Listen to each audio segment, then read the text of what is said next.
इस बार के नए सीड्स और फर्टिलाइजर्स से हमारे किसानों को काफी राहत होगी और 2021 तक 80 नए स्टोर्स खोलने का हमारा टारगेट होगा। तुम्हारा प्लान बहुत अच्छा है हमको। Thank you sir. हमें इस पर तुरंत काम शुरू कर देना चाहिए। मुझे नहीं लगता इतने सारे नए स्टोर्स खोलना हमारी कंपनी के लिए फायदे का होगा। अपूर्व, क्या मतलब है तुम्हारा? हमें फ्री डिलीवरी चेन सेटअप करने के साथ साथ खुद को अपग्रेड करना चाहिए। इससे फायदा ये होगा कि फार्मर्स को सीड्स और फर्टिलाइजर्स लेने के लिए छोटे मोटे शहरों में जाने की जरूरत नहीं पड़ेगी। उन्हें घर बैठे ऑनलाइन ऑर्डर करना है और सामान उनके दरवाजे तक आ जाए। अपूर्व, तुम्हें पता है कि फ्री डिलीवरी चेन शुरू करने में कितना बड़ा इन्वेस्टमेंट लगता है? ये फार्मर्स के एंगल से ठीक है, लेकिन कंपनी के नहीं। फ्री डिलीवरी का जो कॉस्ट है वो प्रोडक्ट के मार्जिन पर आएगा। तुम्हारे इस सजेशन से कंपनी को सिर्फ लॉस पहुंचेगा। मुकुंद जी, ये कंपनी सिर्फ इसीलिए खोली गई थी कि किसानों का फायदा हो सके। मैं नया हूं, लेकिन ये बात बखूबी जानता हूं कि कंपनी किन आदर्शों पे चल रही है। और रहा सवाल कंपनी के फायदे का, तो ये स्टेप एक इन्वेस्टमेंट होगा, लॉन्ग टर्म फायदा। और मेरा मानना है कि सिर्फ फ्री डिलीवरी ऑप्शन प्रोवाइड करने से फार्मर्स हमारी कंपनी की इतनी फ्री माउथ पब्लिसिटी करेंगे कि अगले 2 साल में 300% तक की ग्रोथ होगी। मेरे ख्याल से अपूर्व के आइडियाज में दम है। इससे पहले कि हमारे कॉम्पिटिटर्स के दिमाग में ये आइडियाज आए, हमें इस पर काम शुरू कर देना चाहिए। अपूर्व, मुझे अच्छा लगा कि तुमने कंपनी के सिद्धांतों को ध्यान में रखा, कि हमारी कंपनी फार्मर्स के हितों को ध्यान में रखते हुए बिजनेस करती है। Good, very good.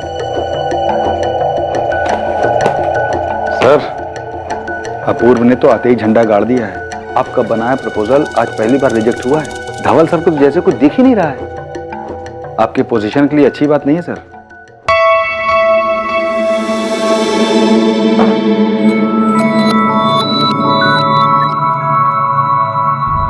आपको वाकई मेरा आइडिया पसंद आया या फिर आपने मेरी साइड सिर्फ इसलिए ली क्योंकि मैं आपका बेटा हूं? क्योंकि मुकुंद जी को तो आइडिया बिल्कुल पसंद नहीं आया। अपूर्व, मैंने तुम्हारे आइडिया को इसलिए सपोर्ट किया था क्योंकि वो हमारी कंपनी और हमारे फार्मर्स के लिए फायदेमंद है।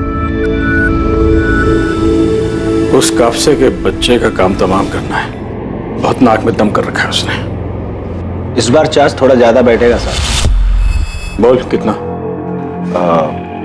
10-15 दिए, लेकिन मेरा नाम बाहर नहीं आना चाहिए।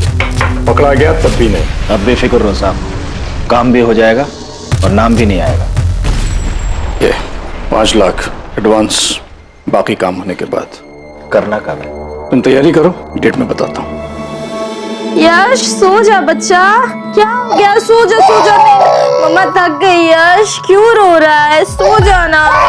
नींद नहीं आ रही है? हाँ, सो जाना। क्या हुआ यश? भाग्यश्री, मैं सोच रहा हूँ कि अपूर्व अब तैयार है। मैं रिटायर हो जाता हूँ, वो संभाल लेगा कंपनी। हाँ बिल्कुल। तो अब आपको भी ना थोड़ा सा आराम करना चाहिए।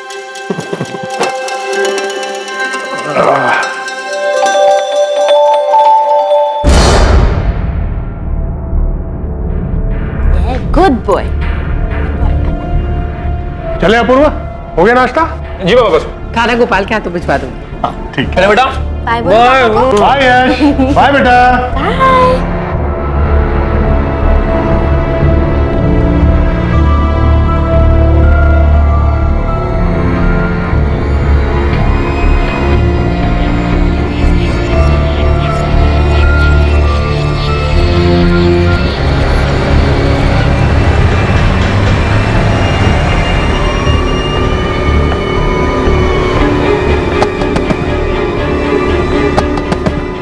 यार बेटा, इनकी भी मजबूरी है बेटा। पापा, ऐसे लोगों को ज्यादा बढ़ावा नहीं देना चाहिए। कोई बात नहीं। अब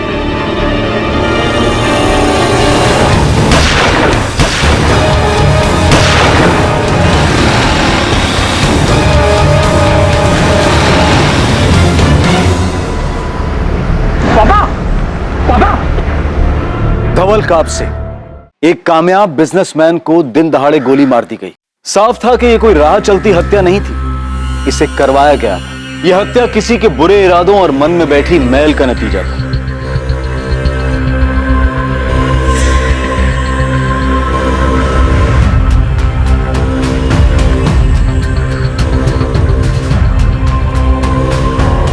सर, 4 गोलियां मारी गई है, पॉइंट ब्लैंक रेंज से। ज्यादा खून बह जाने से कार्डियक अरेस्ट हुआ और विक्टिम की मौके पर डेथ हो गई। जिस तरह से ये काम किया है, प्रोफेशनल किलर ही होगा, बचने का कोई चांस ही नहीं। चारों गोलियां लोकल मेड गन की लगती हैं सर। चारों गोलियां सीने में मारी गई हैं।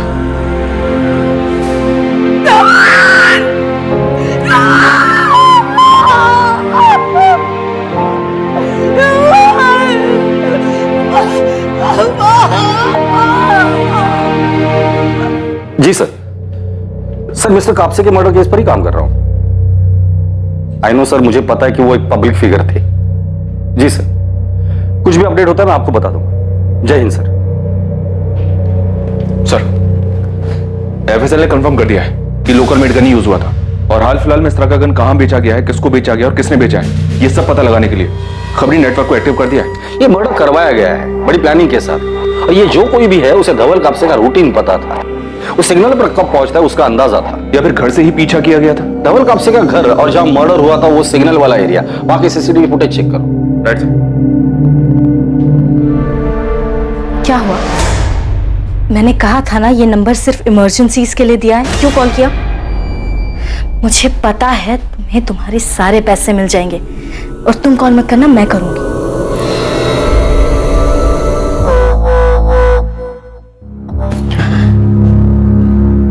मम्मी ने दूध पिया? नहीं, सोने की कोशिश कर रही हैं। जानवी क्या हो गया है? ऐसा लगता है जैसे कोई बुरा सपना देख रहा हूं। मैं छोड़ूंगा नहीं उन्हें, जिसने भी पापा को।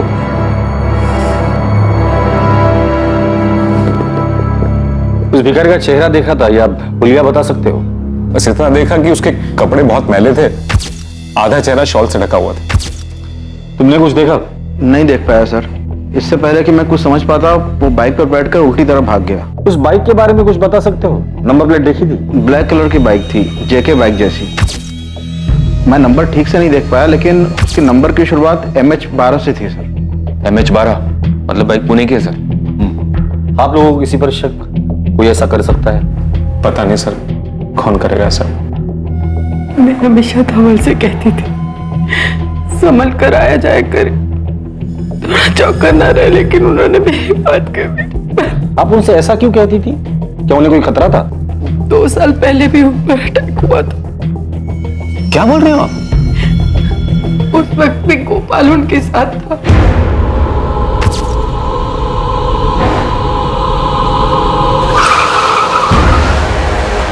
ये क्या हो रहा है? कौन है ये लोग? इतनी बड़ी बात हो गई और किसी ने मुझे कुछ बताया तक नहीं। पापा नहीं चाहते थे कि तुम परेशान हो। पापा पर किसी ने हमला किया, उन्हें डराया, धमकाया, तो किसी ने पुलिस कंप्लेंट क्यों नहीं की? मैंने कहा था धवल से, उसने बड़े ऑफिसर से बात भी की थी, उन्हें पुलिस प्रोटेक्शन मिली थी। 6 महीने बाद उन्हें लगा कि सब ठीक है तो उन्होंने प्रोटेक्शन हटवा दी। आपको पता ही ये हमला किसने किया था? धवल को शक था कि इसके पीछे सारंग सिंह और संजय जगताप का हाथ हो सकता है। वो बिजनेसमैन, उन दोनों का भी सेम बिजनेस है। पर धवल जी को ऐसा क्यों लगा था कि वो हमला संजय या सारंग ने किया होगा? 2 साल पहले धवल ने महाराष्ट्र में 5 राइस मिल शुरू किए थे। उसकी वजह से संजय और सारंग को बिजनेस में बहुत लॉस हुआ था और वो दोनों बहुत नाराज थे। क्या धवल भाव, किसानों के लिए पहले ही आपने फर्टिलाइजर और मिट्टी के रेट मार्केट में कम कर रखे। आप तो अच्छा खासा कमा रहे हो, लेकिन हमारे बिजनेस में नुकसान हो रहा है। और अब ये 5 राइस मिल खोलने की क्या जरूरत थी? पैसा तुम्हारा है भाव, खोला तो खोला। और उन किसानों से इतना महंगा धान क्यों लेना? तुम्हारी वजह से कोई भी किसान अपनी फसल बेचने को तैयार नहीं है किसी और को। देखो, मैंने ये बिजनेस किसानों को सपोर्ट करने के लिए ही शुरू किया था। आज उनकी वजह से मेरा बिजनेस अच्छा चल रहा है, तो उन्होंने जो मुझे दिया वो मैं उन्हें वापस लौटा। लेकिन आपके दान धर्म से हमारे धंधे में नुकसान होता है, उसका क्या? हमारे लिए तो यही सही होगा कि तुम अपना बिजनेस प्लान बदलो, हमारा साथ दो, ना कि उन गरीब किसानों का। अगर मैं मना कर दूं तो क्या तकलीफ है धवल भाव? हाँ? अगर आपको कुछ हो गया तो हमको भी फिक्र होगी। उस मीटिंग के बाद ही धवल को उन गुंडों ने धमकी दी थी और इस बार धमकी को अंजाम दे दिया। सर, संजय और सारंग ने करवाया होगा, वो तो पहले से इतना चढ़े हुए थे। सर, हम लोग किसानों के लिए फ्री डिलीवरी सिस्टम शुरू करने वाले थे और ये आइडिया हमारे बिजनेस को नहीं पूरी इंडस्ट्री को बदल देता। तो क्या संजय और सारंग को आपके इस बिजनेस प्लान के बारे में पता था क्या? क्या आपने अपने इस प्लान को मार्केट में अनाउंस कर दिया? नहीं सर, अभी तक तो नहीं, लेकिन सर कोई तो है जिसने ये बात कंपनी में लीक की है। उस बोर्ड मीटिंग में जितने भी लोग शामिल थे, मुझे सबके डिटेल्स चाहिए।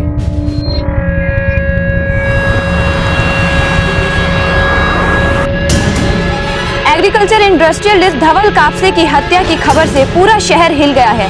जब उनकी कार पुणे शहर के संगम नगर एरिया के ट्रैफिक सिग्नल पर खड़ी थी, तभी उन्हें दिन दहाड़े गोली मार दी गई। सूत्रों के हवाले से खबर आ रही है कि गोली मारने वाला भिखारी के वेश में आया था। क्राइम ब्रांच पर केस को जल्द से जल्द सॉल्व करने का प्रेशर है। हमारे सूत्रों के अनुसार कुछ संदिग्धों के नाम भी सामने आए हैं। दिन दहाड़े हुए इस हत्याकांड से प्रशासन भी सख्ते में है। क्राइम ब्रांच पर कातिल को पकड़ने के लिए और भी ज्यादा दबाव बढ़ गए। धवल कापसे की हत्या से पूरा राज्य शोक के माहौल में है। उनके ना रहने से किसानों को सबसे बड़ा नुकसान होगा, क्योंकि धवल कापसे किसानों के सबसे बड़े समर्थक और हिमायती थे।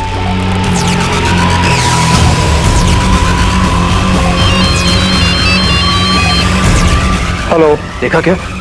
टीवी पे धवल कापसे के मर्डर की न्यूज़ दिखा रहे हैं।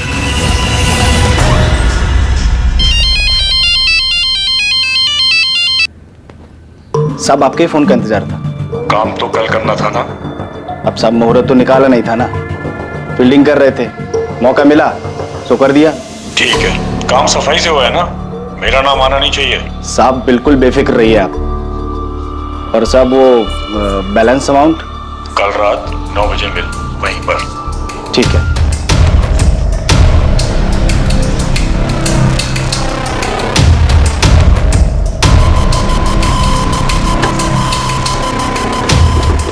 एग्रीकल्चर इंडस्ट्रियलिस्ट धवल कापसे की हत्या की खबर से पूरा शहर हिल गया है। जब उनकी कार पुणे शहर के संगम नगर एरिया के ट्रैफिक सिग्नल पर खड़ी थी, तभी उन्हें दिन दहाड़े गोली मार दी गई। सूत्रों के हवाले से खबर आ रही है कि गोली मारने वाला भिखारी के वेश में आया था। ऐसा लग रहा था कि हत्या के पीछे कई खिलाड़ी थे। इस हत्या के पीछे का मकसद एक रहस्य था, जिसका पता लगाने के लिए पुलिस को भी काफी मेहनत करनी थी। सर, एक ब्लैक बाइक मिली है। संगम सिग्नल के सीसीटीवी फुटेज में तो कुछ भी क्लियर नहीं देगा, लेकिन वहां से गोला चौक की तरफ जाते हुए रास्ते पर एक सीसीटीवी में फुटेज क्लियर मिली है।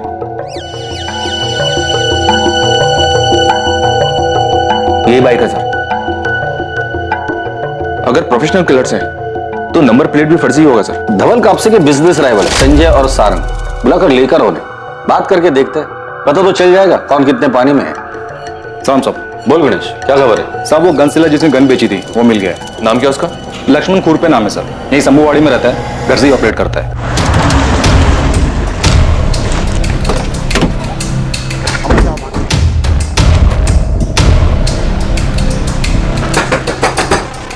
कौन है? कैसे लगा सर? तलाश शुरू करके।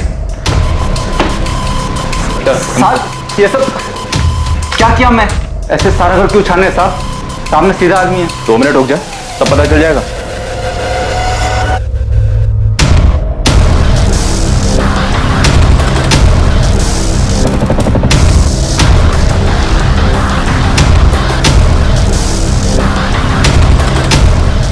सर, ये गन मिली सब।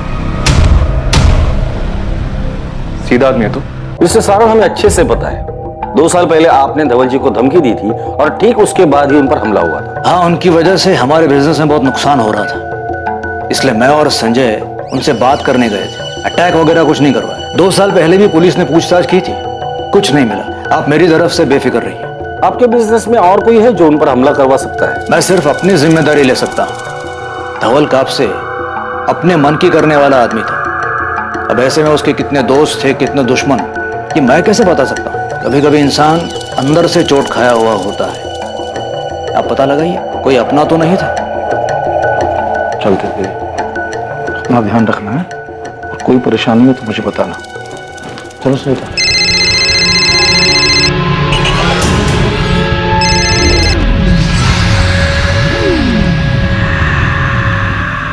जा रहे हैं मामा जी? हाँ बेटा, ये दिल्ली की फ्लाइट है, कुछ काम है।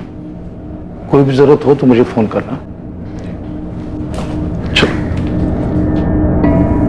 अपूर्व, चलिए और मैं भी चलता हूँ। चलो। कुछ खाया माने? हाँ, क्या हुआ जानवी? किसका फोन आ रहा है? कुछ नहीं, वो रॉन्ग नंबर है। मैं यश को देख के आती हूँ, वो जा क्या होगा ना। अपूर्व ने किसानों के लिए फ्री डिलीवरी सिस्टम शुरू करने के लिए एक प्लान सजेस्ट किया था सर। पूरा प्रपोजल पढ़ने के बाद मुझे मालूम चला कि सर बहुत ही ब्रिलियंट आइडिया था सर। अगर ये प्लान ऑपरेशन में आ जाता तो सर हमारी कंपनी बाकी कंपटीटर से बहुत आगे निकल जाती। अच्छा मोहन जी, बाहर वालों के अलावा कंपनी में कोई ऐसा है जो मनीवन धवल जी से बैर रखता हो? अपूर्व ने तो आते ही झंडा गाड़ दिया है। आपका बनाया प्रपोजल आज पहली बार रिजेक्ट हुआ है। धवल सर को जैसे कुछ दिख ही नहीं रहा है। बोलिए मुकुंद जी, क्या जानते हैं? सर देखिए, मैं मर्डर के बारे में कुछ नहीं जानता हूँ सर, लेकिन हाँ, धवल सर ने कुछ दिन पहले एक एम्प्लॉय को ऑफिस से बाहर निकाल दिया था। किसको? सर जयेश, धवल सर का साला। तुमने क्या सोचा जयेश कि तुम फर्टिलाइजर में मिलावट करके बेचते रहोगे और मुझे पता नहीं लगेगा? कितना भरोसा करके मैंने डिस्ट्रीब्यूशन डिपार्टमेंट तुम्हें सौंपा था और तुम मुझे ही लूट रहे हो। सॉरी जीजा जी, मुझे पैसों की सख्त जरूरत थी। पैसों की जरूरत थी तो मुझसे पैसे मांगते, अपनी बहन से मांग लेते। मुझे माफ कर दीजिए, एक बार भरोसा कीजिए मेरे ऊपर। मैं माफ कर रहा हूं, इसीलिए तुम्हें सिर्फ जॉब से निकाल रहा हूं, लेकिन तुमने जो भी चोरी की है वो सारा पैसा तुम्हें कंपनी में जमा करना होगा, वरना मुझे पुलिस कंप्लेंट करनी होगी। मैं गलत बात को नजरअंदाज नहीं कर सकता। जीजा जी, तुम जा सकते हो।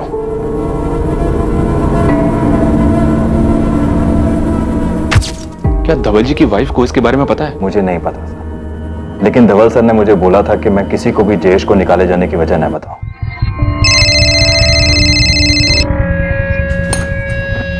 तुम बार बार कॉल क्यों कर रहे हो? मैडम एक हफ्ता हो गया काम हुए, अभी तक पैसा नहीं मिला मुझे। हाँ तो बात को थोड़ा समझो ना, माहौल थोड़ा शांत होने दो। मैडम अब ये सोचना मेरा काम थोड़ी है, मुझे मेरे बाकी के पैसे चाहिए। तुम्हारे पैसे लेके मैं कहीं भाग नहीं जा रही हूँ, तो इसलिए शांत रहो, अपना मुंह बंद रखो और मुझे दोबारा कॉल मत करना, समझे? क्या हुआ? किसका फोन था? पंकज का। क्या बोला? उसे अपनी बैलेंस अमाउंट चाहिए, मैंने 3-4 दिन रुकने को कहा है। अब ये कोई नया बखेड़ा ना खड़ा करते। तुम टेंशन मत लो, मैं हूं ना, मैं संभाल लूंगी। हम दोनों के अलावा और भी लोग हैं जो धवल भाऊ की कंपनी की वजह से नुकसान में चल रहे हैं, तो ऐसे में दुश्मनी तो किसी की भी हो सकती है। पर आप दोनों के अलावा उन्हें धमकी देने और कोई नहीं गया था। हमारा उनसे मिलना एक कोइंसिडेंस था, उसके कुछ ही दिन बाद उन पर अटैक हो गया। अब जाहिर है उनको तो यही लगता है कि अटैक हमने करवाया, लेकिन कोई प्रूफ नहीं है, ना उनके पास था ना आपके पास है।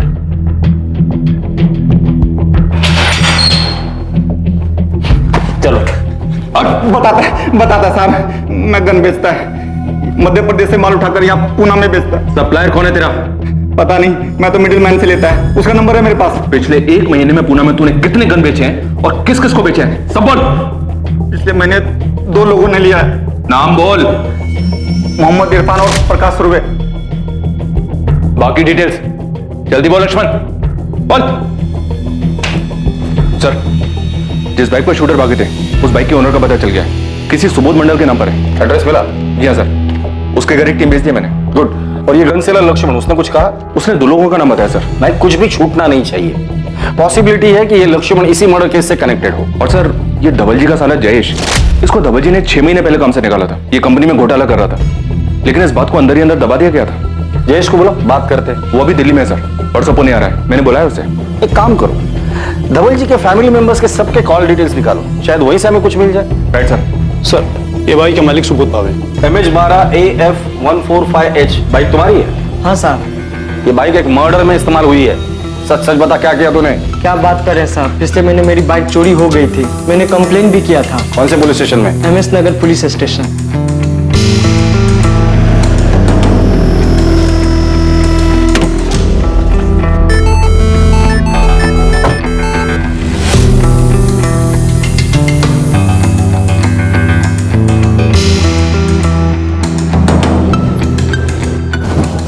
बता, गन किससे खरीदी तूने? लक्ष्मण नाम है सर उसका। उसी गन से मर्डर किया ना? नहीं सर, वो गन तो जैसे लिया था वैसे रखी है सर। झूठ मत बोल, लक्ष्मण ने हमें तेरे बारे में सब कुछ बता दिया है। चल बोल। सर मैंने कुछ नहीं किया सर, मैं अपने दोस्तों को दिखाने के लिए रखा था वो गन। क्या बकवास कर रहा है?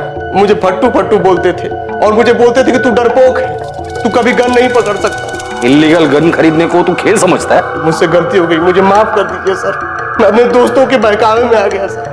गन क्यों खरीदी थी? अब बेफिक्र रहो साहब, काम भी हो जाएगा और नाम भी नहीं आएगा। ये 5 लाख एडवांस। बता दे वरना मुंह खोलने के और भी तरीके आते हैं मुझे। साहब मुझे नहीं, मेरे दोस्त को चाहिए था, उसके बोलने पर ही मैंने लिया था, फिर बाद में उसने लेने से मना कर दिया। सब अभी भी वो गन मेरे पास ही है। तो उसका नाम बोल, नंबर दे उसका। क्या सोच रहा है? किसका नाम बताओ? हाँ, या याद नहीं आ रहा है तुझे?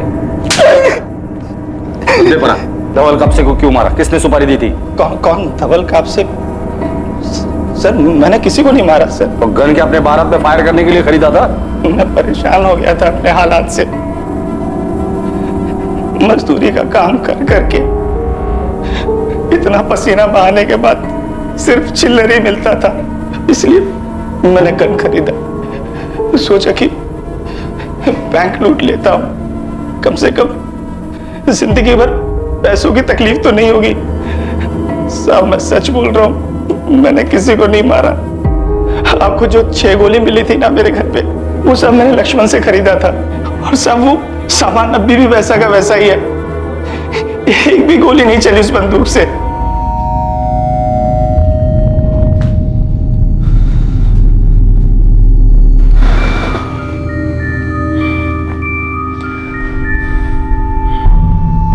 यार अब बर्दाश्त के बाहर हो गया ये धवल का नाटक। हाँ यार, कुछ इंतजाम करना पड़ेगा उसका। क्या कर सकते हैं, वो डरता भी तो नहीं है। इस बार धमकी नहीं, सीधे गोली देंगे, असली वाली बुलेट। चढ़ गई है क्या? समझ में आ रहा है क्या बोल रहे हो? हम ऐसा कुछ नहीं करेंगे। मैं उसको डराने की बात कर रहा हूं, जान से मारने के लिए नहीं। 2-4 गुंडों को हायर करेंगे और उनसे कहेंगे कि गोली धवल के कान के पास चलनी चाहिए। उसको भी तो डर का एहसास हो, हमारे बिना कहे वो हमारी बात भी समझ जाएगा और फिर उसके बाद वो हमें सीरियसली भी लेगा। छोड़ दे! सर हमने इरफान और प्रकाश दोनों की खरीदी हुई गन और बुलेट सीज कर एफएसएल को भेज दी थी, पर एफएसएल की रिपोर्ट के हिसाब से दोनों ही गन इस्तेमाल नहीं हुई है और बुलेट्स भी वैसी ही हैं। मैंने इरफान का बैकग्राउंड भी चेक किया सर, शक्कर ने जैसा कुछ मिला नहीं। इंसिडेंट के वक्त भी वो संगम नगर सिग्नल पर नहीं था। और वो दूसरा प्रकाश, उस पर लड़ाई झगड़ा करने और ज्वेलरी चुराने के कुछ केसेस तो हैं, पर अभी तक कुछ भी साबित नहीं हुआ है। थोड़ा डाउटफुल है वो। उसका कहना है कि इंसिडेंट के वक्त वो शीना नाम की किसी बंदी के साथ था। उसकी मोबाइल लोकेशन चेक की हमने, वो वाकई में क्राइम स्पॉट पर नहीं था। सारंग और संजय के खिलाफ कुछ मिला? अभी तक कुछ नहीं मिला सर, हम ढूंढ रहे हैं, शायद कुछ मिल जाए। ये सारंग और संजय इस मर्डर से जरूर कनेक्टेड है। 2 साल पहले जो हमला हुआ था वो एक कोइंसिडेंस नहीं था। अगला पिछला सब देखो ये सारंग और संजय इस लक्ष्मण से कनेक्टेड है या नहीं, या फिर उन दोनों से जिनकी हमने गन सीज की है। और सर वो बाइक वाला सुबोध, उसने वाकई में एमएस नगर पुलिस स्टेशन में कंप्लेंट दी है। बाइक चोरी की थी, इसलिए शायद इन्होंने नंबर प्लेट नहीं चेंज की थी। माना कि धवल पे अटैक को 2 साल हो गए हैं, लेकिन पुलिस खोद के सब डिटेल्स निकालेगी तो 2 साल बहुत होता है, कुछ मिलेगा नहीं उनको। लेकिन हमें सावधान तो होना ही पड़ेगा, पुलिस नजर रखेगी हम पे। अब क्या करें? हमें शांत रहना है, कुछ उल्टा सीधा नहीं करना है और घबराना भी नहीं है।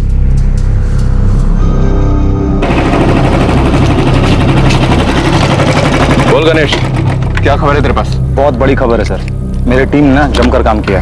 खबर काम किया ना, तो इनाम भी पूरी टीम को मिलेगा। चल बता। सर सबसे पहली खबर, धवल का साला जयेश, वो घर का भेदी निकला। धवल के बिजनेस राइवल सारंग सिंह के यहाँ काम करता है ये। कब से? 5-6 महीने से कर रहा है। मतलब जब से धवल जी ने उसे काम से निकाला था उसके बाद से? हाँ, कापसे एग्रो सॉल्यूशन से निकाले जाने के बाद मैंने सारंग साहब के यहाँ ज्वाइन कर लिया था। ये बात तुम्हारे जीजा को पता थी? नहीं, जयेश नहीं चाहता था कि ये बात धवल भाव को मालूम हो। हाँ, चोरी करना तो उसकी आदत है, पर ये बात क्यों छुपाई? क्योंकि मैं अपनी बहन के घर का माहौल खराब नहीं करना चाहता था। मैंने मान लिया था कि मुझसे गलती हुई है और जीजा जी ने कहा था वो ये बात किसी को नहीं बताएंगे। उसके बाद मैंने सारंग सिंह के यहाँ ज्वाइन कर लिया और जीजा जी को नहीं बताया। मतलब तुम घर में घुसकर कंपनी की जासूसी कर रहे थे, पर धवल जी को तुम्हारे बुरे इरादों की कोई खबर नहीं थी और तुम चोरी छुपे इसका फायदा सारंग को देते रहे। हाँ, जयेश ने मुझे कुछ अंदर की बातें बताई और मेरी कंपनी को फायदा हुआ। लेकिन ये धोखाधड़ी ज्यादा दिन नहीं चली। धवल जी को इसके बारे में पता चला तो उन्होंने बिजनेस में जासूसी करने का चार्ज लगाने की धमकी दी। आप लोग डर गए और उन्हें मार दिया। जयेश, तुमने फ्रॉड किया, उसके बाद तुम निकाले गए, फिर तुमने अपने जीजा के बिजनेस लेवल से हाथ मिलाया, तुम्हें तब भी चैन नहीं मिला, तो तुमने किस्सा ही खत्म कर दिया। आप भूल रहे हैं कि वो मेरे एक्स बॉस थे, लेकिन मेरी बहन के पति भी थे और मैं अपनी बहन से बहुत प्यार करता हूं। सर अब दूसरी खबर, अपूर्व के जिगरी दोस्त उमेश की। वो भी किसी राइवल के यहाँ काम करता है? उससे भी बड़ी खबर है सर, ये संजय के दूर का रिश्तेदार है। मतलब यहाँ भी राइवल कनेक्शन? सर मेरे को तो लगता है ना, इन दोनों ने मिलकर कांड किया है। सर संजय जगताप मेरे मामा लगते हैं, वो मेरी माँ के चचेरे भाई हैं। मेरी फैमिली उनके क्लोज है सर, मैं नहीं हूँ। झूठ मत बोलो उमेश। हम अच्छी तरह से जानते हैं कि संजय ने बिजनेस सेट करने में तुम्हारी काफी हेल्प की है या नहीं? हाँ सर, की है। और तुम ये एहसान चुकाने के लिए धवल जी की इंफॉर्मेशन देते थे उसे? नहीं सर, ऐसा बिल्कुल नहीं है सर। अपूर्व बचपन से मेरा बेस्ट फ्रेंड है। उसकी फैमिली मुझे अपनी फैमिली जैसी लगती है। और संजय मामा ने जो किया वो एहसान नहीं, मदद थी। दान नहीं, लोन दिया था उन्होंने, जिसकी इंस्टॉलमेंट मैं आज भी दे रहा हूँ सर। अगर उन्होंने इसके बदले में ऐसा कुछ करने के लिए मेरे को बोला भी होता, तब भी मैं 1 मिनट के लिए इस बारे में नहीं सोचता सर। उमेश से मैं कभी ऐसा कुछ नहीं कहूंगा। उमेश अपूर्व के बचपन का दोस्त है। उमेश की फैमिली और मेरे बीच अच्छे रिलेशंस हैं, पर उमेश अपूर्व की फैमिली से ज्यादा क्लोज है। चलो मान लिया ये मर्डर आप लोगों ने प्लान नहीं किया था, लेकिन मैं अच्छे से जानता हूं 2 साल पहले जो हमला हुआ था वो आप लोगों ने ही करवाया था। हाँ, वो अटैक हम नहीं करवाया था, पर सिर्फ धमकाने के लिए। मर्डर करने का हमारा कोई इरादा नहीं था, और ना ही उस मर्डर में हमारा कोई हाथ है। धवल जी के बिजनेस राइवल संजय और सारंग से हम लोगों ने पूछताछ की, अभी तक कुछ सामने नहीं है। सर, अगर संजय और सारंग ने ये सब नहीं किया तो और कौन हो सकता है जो पापा को चोट पहुंचाने के बारे में सोच सकता है? आपके ऑफिस या रिलेटिव्स भी कोई ऐसा है जिसके आप लोगों के साथ अनबन हुई हो और उस इंसान ने वो कड़वाहट अपने दिल में रखी हो? सर, मैं दावे के साथ तो नहीं कह सकता, पर हमारी कंपनी के head of operation Mukund Patil, उन्हें मेरे काम करने से दिक्कत थी, और पापा मुझे और मेरे आइडियाज को सपोर्ट करते हैं, तो शायद उन्हें उनसे भी दिक्कत हो गई। ये सच है, अपूर्व को काम की समझ नहीं है। अगर वो धवल सर का बेटा नहीं होता तो शायद इस कंपनी में उसे काम करने का मौका नहीं मिला होता। और आप ये भी सोचिए कि मुझे अगर प्रॉब्लम अपूर्व से थी तो मैं अपूर्व को मारता ना, धवल सर को नुकसान नहीं पहुंचाता। शायद आप मारना अपूर्व को ही चाहते थे, लेकिन गलती से धवल जी की मौत हो गई। झूठ है ये सब, ऐसा मैंने कुछ नहीं किया। अगर आपको ऐसा लगता है इन सबके पीछे मेरा हाथ है तो आप सबूत लाइए, मैं आपके पास खुद आ जाऊंगा जहां आप बोलेंगे। सर, एक और खबर है, इन दोनों से ज्यादा बड़ी और ज्यादा चौंकाने वाली। क्या? सर, आपने मेरे को बोला था कि कापसे फैमिली पर नजर रखो, मैंने रखी। धवल का बेटा अपूर्व अभी 6 महीना पहले 1 नंबर का सट्टेबाज था, सर के ऊपर बहुत बड़ा कर्जा था। और ये बात शायद किसी को अच्छी नहीं लगी। कहीं किसी ने अपूर्व का गुस्सा उसके पिता धवल कापसे के ऊपर तो नहीं निकाला, या फिर टारगेट अपूर्व था लेकिन मारे गए धवल कापसे? सर, ये कापसे फैमिली तो बहुत कुछ दबा कर बैठी है। ये अपूर्व सट्टेबाज था, कर्जा है उस पर, और पता नहीं क्या क्या किया होगा। अपूर्व की बीवी जानवी, वो भी बड़ी छुपी रुस्तम है। मतलब सर? कॉल रिकॉर्ड से पता चलता है कि जानवी पंकज मिश्रा नाम के गुंडे के लगातार कांटेक्ट में है। उसके बैंक डिटेल से पता चलता है कि जानवी ने अपने अकाउंट से पंकज मिश्रा की बीवी जूही के अकाउंट में 3 बार 2-2 लाख करके 6 लाख की पेमेंट की है। अजीब है सर, पंकज जैसे गुंडे के टच में है, किसी बात के पैसे देती है, वो भी ऐसे टेढ़े तरीके से। बुलाओ दोनों को, देखते हैं क्या कहानी सुनाते हैं।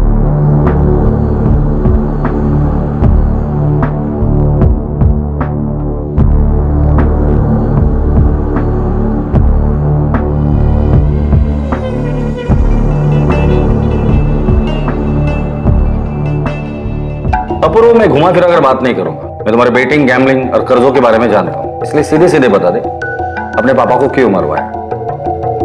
सर, क्या बकवास सवाल है? तुम्हारी बीवी पंकज मिश्रा को पैसे देती है, पता है तुम्हें?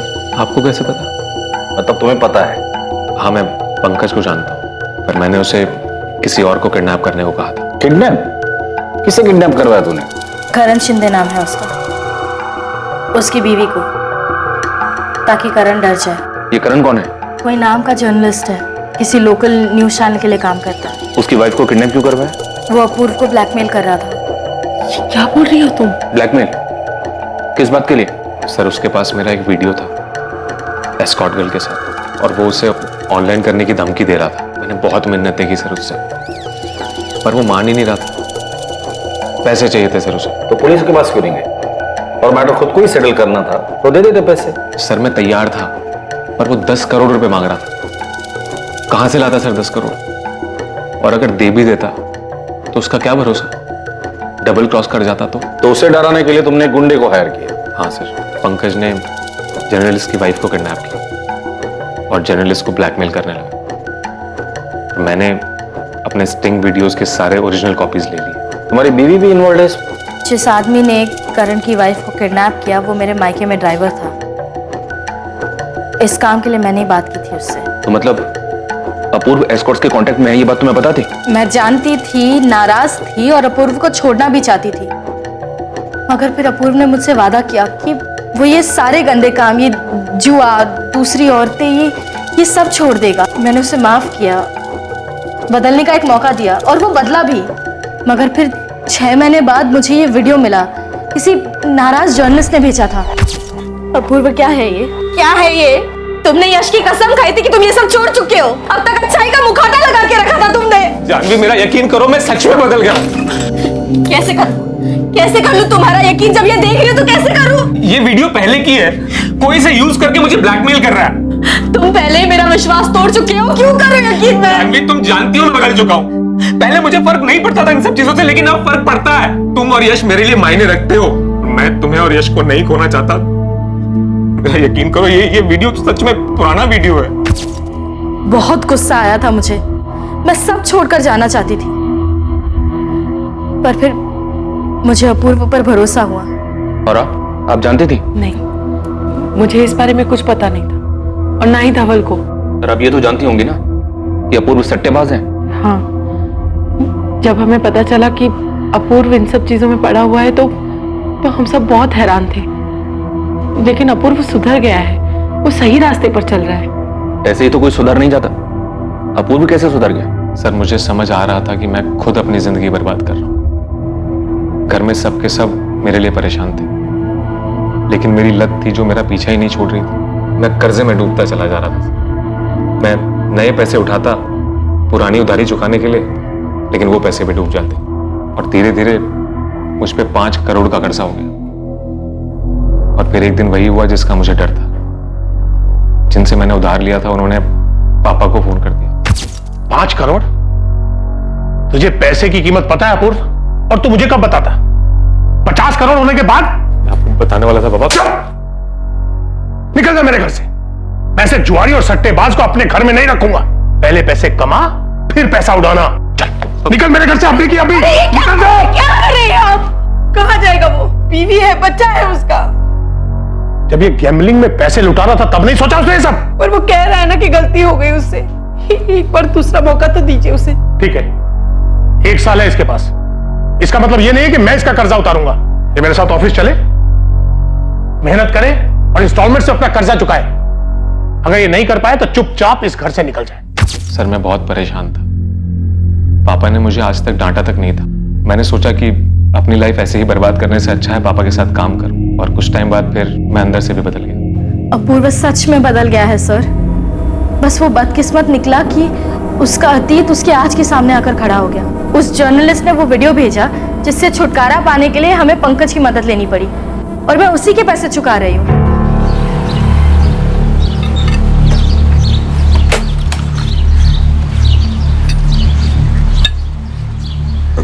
गणेश भाई, अरे नीलेश, वो ब्लैक जेके बाइक का कुछ पता चला क्या?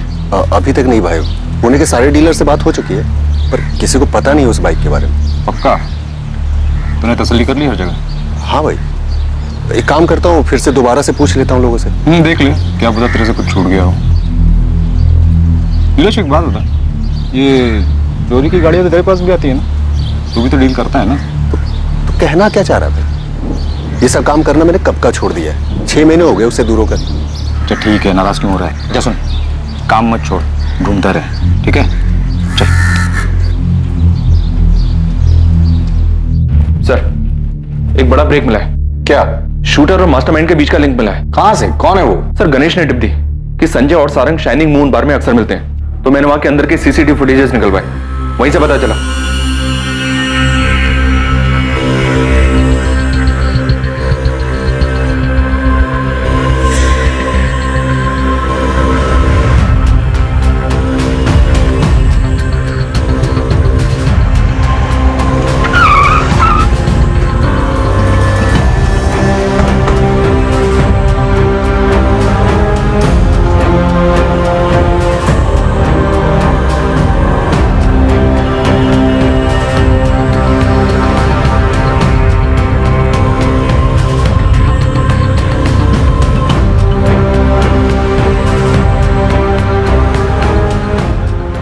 तुम्हें क्या लगा पुलिस तुम तक कभी नहीं पहुंच पाएगी? शाइनिंग मून बार का सीसीटीवी फुटेज है, तुम्हारी साइन की हुई रिसीट है, ये सबूत काफी है ये साबित करने के लिए इस मर्डर के प्लानिंग में तुम भी शामिल थे। हम ये भी जानते हैं कि गन पक्या ही लेकर आया। अब भी तुम यही कहोगे कि धवल कापसे के मर्डर के बारे में तुम कुछ नहीं जानते? संजय, तुम्हारा जेल जाना तो पक्का है, बस अपने मुंह से सच बोलोगे तो थोड़ी बहुत दया दिखा देंगे, वरना जेल में ऐसी जगह रखूंगा तुम्हें जहां खूंखार और खतरनाक कैदी रहते हैं। मैं बताता हूँ, सब बताता हूँ। मैंने ही पकिया को सुपारी दी थी, उसी ने धवल को मारा है। किस लिए? 5 सालों में जीना हराम कर दिया था उसने। बिजनेस में घाटे पर घाटा हुआ जा रहा था। बहुत समझाया पर वो हमारी एक नहीं सुन रहा था। सारंग भी शामिल था इसमें? नहीं सर, वो तो मर्डर का नाम सुन के ही डर गया। मैंने सोच लिया कि अब ये काम मुझे अकेले ही करना होगा। अब जेल में भी अकेले ही सड़ना।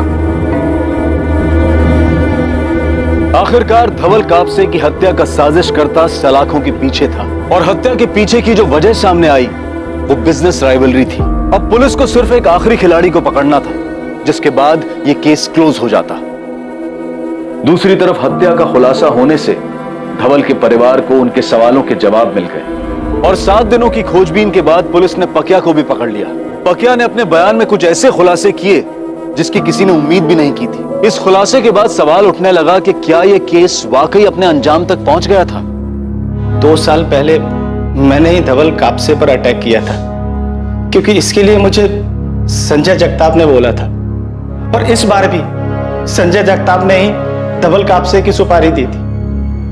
पर सर, मैं वो नहीं हूं जिसने धवल को मारा है। अब ये मत बोलना कि तूने चलाई बुलेट ने उसे मारा है। नहीं कहूंगा सर, पर सच्चाई यही है कि धवल को लगने वाली गोली ना तो मेरी बंदूक से निकली थी और ना ही उसे चलाने वाले मेरे हाथ थे।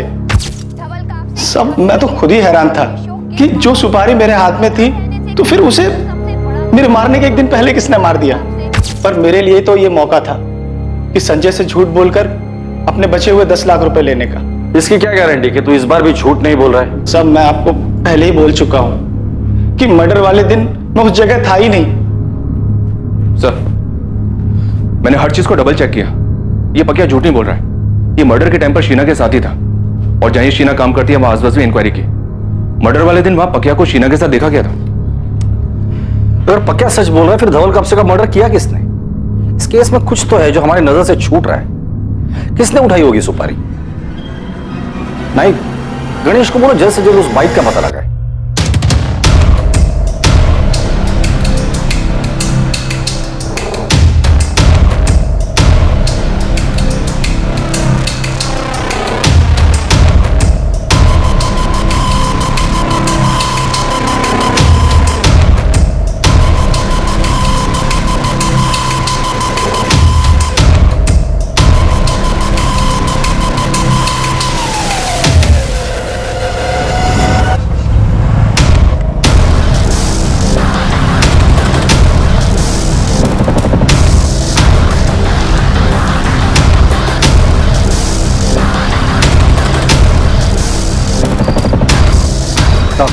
क्या रे, इतनी क्या खाई पड़ी तेरे को जो लगातार फोन कर रहा था? मुझे सही कीमत नहीं मिली साहब, सिर्फ 2 लाख मिली मुझे, जबकि आपने गगन को 20 लाख दिए थे। तो उसमें मैं क्या करूं? जाके उसी से मांगा था ना साहब, पर उसने मना कर दिया, और अब तो अंडरग्राउंड हो गया। तब जैसे मारने गया था ना, पता नहीं था वो कितना बड़ा आदमी था, लेकिन अब पता है। तो 10 लाख और दे दो, सब कुछ भूल जाऊंगा। नहीं तो क्या करेगा तू? मैं पुलिस के पास जाऊंगा। साले ब्लैकमेल कर रहा है मेरे को? नहीं साहब, अब इतना बड़ा काम किया, ठीक से शगुन तो मिला नहीं, कम से कम विदाई तो दे दो। करोड़पति आदमी था धवल, 10 लाख के लिए इतना सोचा। कॉल करता हूं आपको, बता देना कहां हूं पैसे लेने।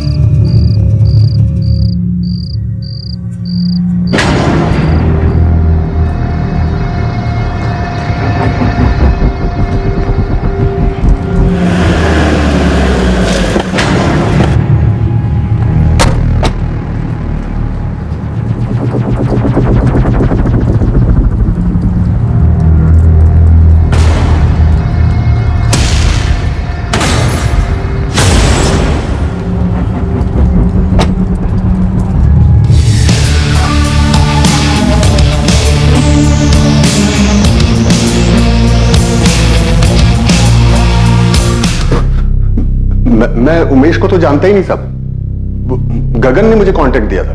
कौन गगन? हिस्ट्री शीटर था साहब, उससे दोस्ती थी मेरी। धवल कापसे की सुपारी भी उसी ने उठा था।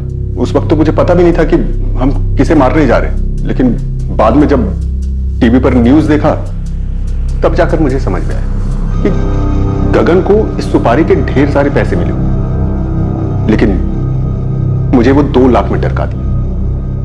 मैंने उससे पूछा भी, तू ठीक नहीं कर रहा है गगन, मुझे मालूम है कम से कम तूने 15-20 पेटी उठाया होगा, मैं सिर्फ 5 मांग रहा हूं। देख, मेरे को जो देने का था वो मैंने दे दिया। वैसे भी मर्डर मैंने किया था, तू तो सिर्फ बाइक पे बैठा था, समझा? मैं साथ में नहीं था क्या? अब ये सब बात छोड़ो, सीधे सीधे मुझे पैसे दो, नहीं तो मैं सीधा जा रहा हूं पुलिस के पास। जा, तेरे को क्या लगता है वो तेरी आरती उतारेंगे? पहले तो तेरे को अंदर लेंगे, अच्छी खातिरदारी करेंगे। आज के बाद से तो मैं अंडरग्राउंड हो रहा हूं, फिर किसी का बाप भी मेरे को ढूंढ नहीं पाए। उसके बाद वो गगन ने नीलेश को मेरा नंबर दे दिया और वो पैसों के लिए हाथ धोकर मेरे पीछे पड़ गया सर। इससे पहले भी मैंने सेटलमेंट्स वाले छोटे मोटे काम कराए हैं सर उससे, तो सर इस बार भी मैंने उसी को बोला।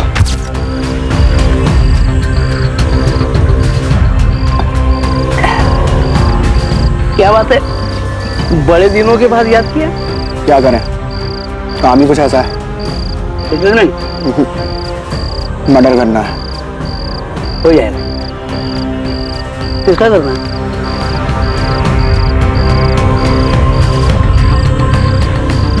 अरे ये वो बड़ा बिजनेसमैन धौल कब से है ना, बड़ी मछली है, मेहनत भी बहुत करनी पड़ेगी और रुपया भी ज्यादा पड़ेगा। कितना चाहिए? 20 पेटी। मिल जाएगा। डन। मैंने उसे पैसे दिए और मर्डर का डेट फाइनल किया सर। किसके कहने पर किया तूने ये, संजय के या सारंग के? सर ये मैंने लालच में आकर किया सर। सर आज तक मुझे किसी ने छुआ तक नहीं है, और पापा ने सबके सामने, मेरी पत्नी के सामने मुझे थप्पड़ मार दिया। 5 करोड़? मैं आपको बताने वाला था पापा। निकल जा मेरे घर से, मैं ऐसे जुआरी और सट्टेबाज को अपने घर में नहीं रखूंगा। घर से बाहर निकाल रहे थे, बहुत बेइज्जती हुई थी उस, तो मैंने भी बदला लेने की ठानी। तो फिर तुमने उमेश से कहा? समझते क्या है वो खुद को, इतना बड़ा कारोबार है, और मैंने मांगा क्या था? सिर्फ 5 करोड़, जिसके लिए सबके सामने थप्पड़ मार दिया मेरे बाप ने। बहुत हो गया, छोड़ूंगा नहीं। क्या करेगा तू? हैं? क्या करेगा? मार दूं। क्या? मुझे तेरी मदद चाहिए। देख कपूर, बहुत पी लिए, घर चलते हैं, चलो। सुन, मेरे बाप की 2000 करोड़ की प्रॉपर्टी, तू मेरी मदद करेगा तो मैं तुझे 10% दूंगा। सर मर्डर का सारा इंतजाम उमेश ने, और मैं बस बदलने का दिखावा करता रहा ताकि सबकी नजरों में अच्छा बन जाऊं। एग्रीकल्चर मार्केट में अगर लीडर बनना है तो हमें इसके बारे में अभी से सोचना पड़ेगा। आपको वाकई मेरा आइडिया पसंद आया, या फिर आपने मेरी साइड से रिस्क ले ली क्योंकि मैं आपका बेटा हूं? मैं छोड़ूंगा नहीं उन्हें जिसने भी पापा को, और धीरे धीरे पापा को भी यकीन हो गया कि मैं बदल गया हूं। उन्होंने ऑफिस में भी मुझे वो इज्जत देनी शुरू कर दी थी। मेरे ख्याल से अपूर्व के आइडियाज में दम है। अपूर्व, मुझे अच्छा लगा कि तुमने कंपनी के सिद्धांतों को ध्यान में रखा।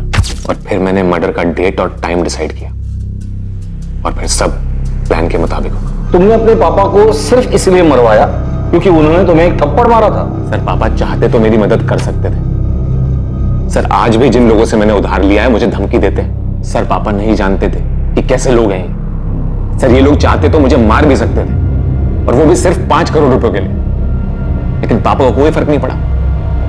उनके लिए तो उनकी कंपनी सबसे ऊपर, उनके आदर्श सबसे ऊपर। अपूर्व, इतने क्रिमिनल्स देखे हम लोगों ने, पर तुम्हारे जैसे लोगों को देखकर हैरत होती।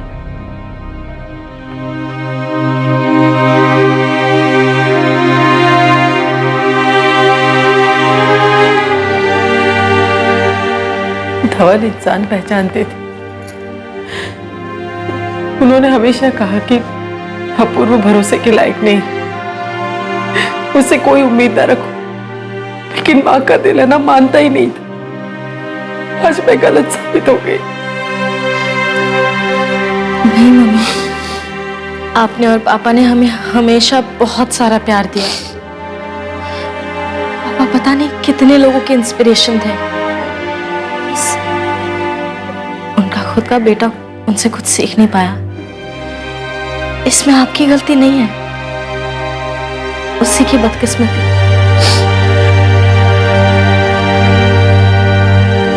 अपूर्वा, उमेश, नीलेश और गगन को आईपीसी की धारा 302 के तहत हत्या के लिए और आईपीसी की धारा 120 बी के तहत आपराधिक षड्यंत्र के साथ साथ आर्म्स एक्ट की धाराओं के तहत भी बुक किया गया है। अपूर्वा के परिवार के लिए विश्वास करना काफी मुश्किल है कि अपूर्वा ने ही ये सारी साजिश रची और अपने पिता की हत्या करवाई। हमने असंभव को संभव होते सुना है, बुराई को अच्छाई में बदलते सुना है, लेकिन किसी चीज के लालच से इंसान में आया हुआ बदलाव अस्थिर होता है। किसी भी इंसान में बदलाव किसी चीज, वस्तु या लालच को पाने के इरादे से परे होना चाहिए। जब इंसान को खुद एहसास हो और उसे अंदर से बदलने की इच्छा हो, बदलाव तभी संभव है।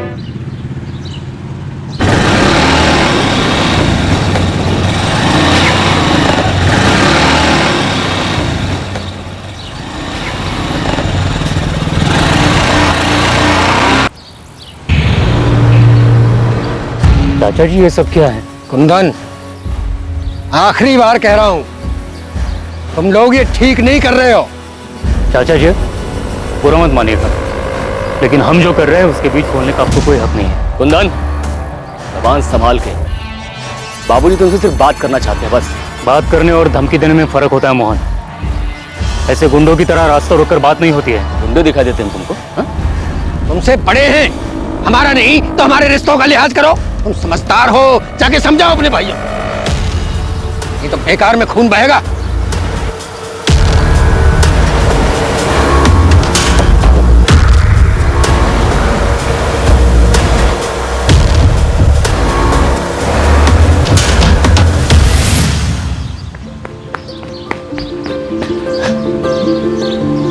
मैं फर्स्ट।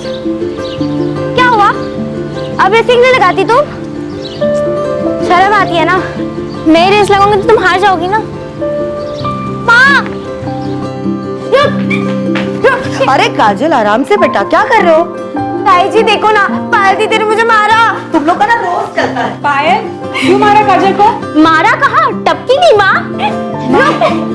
अरे तुम दोनों छोड़ूंगी नहीं। लो काजल, बड़ी बहन को नहीं मारते। आप ना बस पायल दीदी को ही प्यार करती हो। मुझे तो सिर्फ किरण दीदी प्यार करती थी, और उनको तो आपने शादी करवा के ससुराल भेज दिया। तो तुझे भी ससुराल भेज दे दीदी। अरे तुम दोनों लड़ना बंद करो। माँ,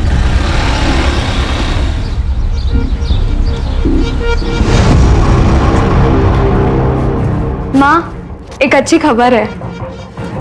सुनीता, ज्ञान भैया और सुमित कहाँ हैं? भैया, क्या हुआ? भैया सुमित। अरे बात क्या है? भैया सुमित, मुझे चाचा जी और मोहन के इरादे ठीक नहीं लग रहे। बीच रास्ते रोककर धमकी दी है खून बहाने की। हमें यहां से जाना होगा।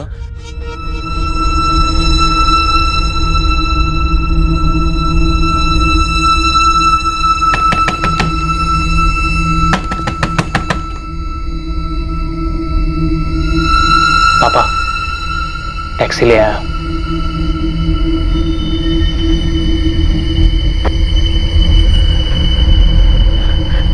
सुनिए ना, सुमन, काजल और पायल को इस तरह अकेले कैसे छोड़ सकते हैं? उन्हें भी ले चलते हैं ना। इतनी रात में लड़कियों को लेकर सफर करना सही नहीं रहेगा। भैया सही कह रहे हैं, चलो।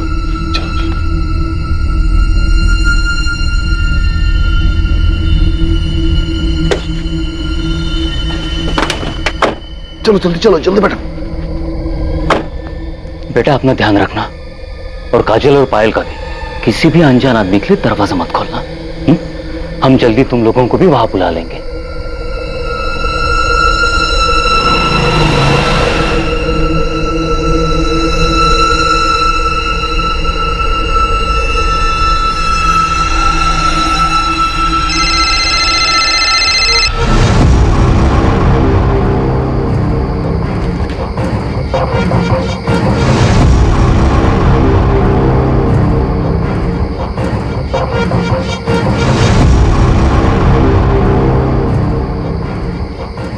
क्या हुआ? कुछ नहीं, घर पे कोई फोन नहीं उठा रहा है। काम में होंगे, ज्यादा परेशान मत हो। चलो खाना लगा दो।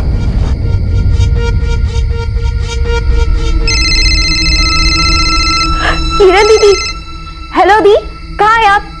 आप शादी करके क्यों चली गई? आपको पता है आपके अलावा मुझे कोई प्यार ही नहीं करता। काजल दुखी मत हो, मैं हूं ना, मैं अभी भी तुझसे सबसे ज्यादा प्यार करती हूँ। अच्छा सुन, सुमन को फोन दे, मुझे उससे जरूरी बात करनी है। अरे दीदी इसे छोड़ो, ये तो हमेशा रोती रहती है। ये बताओ जीजू कैसे है? पायल, ये सब बात हम बाद में आराम से करेंगे, ठीक है? सुमन को फोन देना, मुझे उससे बात करनी है। कहाँ सुमन दीदी? सुमन दीदी, किरण दीदी का फोन है। अरे तुम लोग बाहर क्यों आए? मैंने मना किया था ना। ये लो पकड़ो, जाओ अंदर।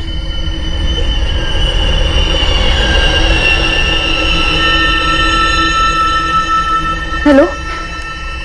हाँ दीदी। तू बोल, फोन क्यों नहीं उठा रही थी? कब से फोन कर रही थी मैं? वो दीदी सब निकल रहे थे तो मैंने सोचा आपको आराम से कॉल करती हूँ, पर फिर काम में लग गई। अच्छा सुन, तूने दरवाजा तो ठीक से बंद किया है ना? हाँ दीदी, लेकिन मुझे लोगों का डर लग रहा है। कुंदन चाचा ठीक कह रहे थे, मोहन चाचा और दादाजी का तो कोई ठिकाना नहीं है। मुझे बहुत डर लग रहा है, तुम लोग अकेले हो। आप चिंता मत करो। बहू, खाना परोस दिया और हो गया। अरे भाई रोटी लेके आओ। अच्छा सुन, माँ जी बुला रही है, कुछ हुआ तो मुझे फोन करना, ठीक है?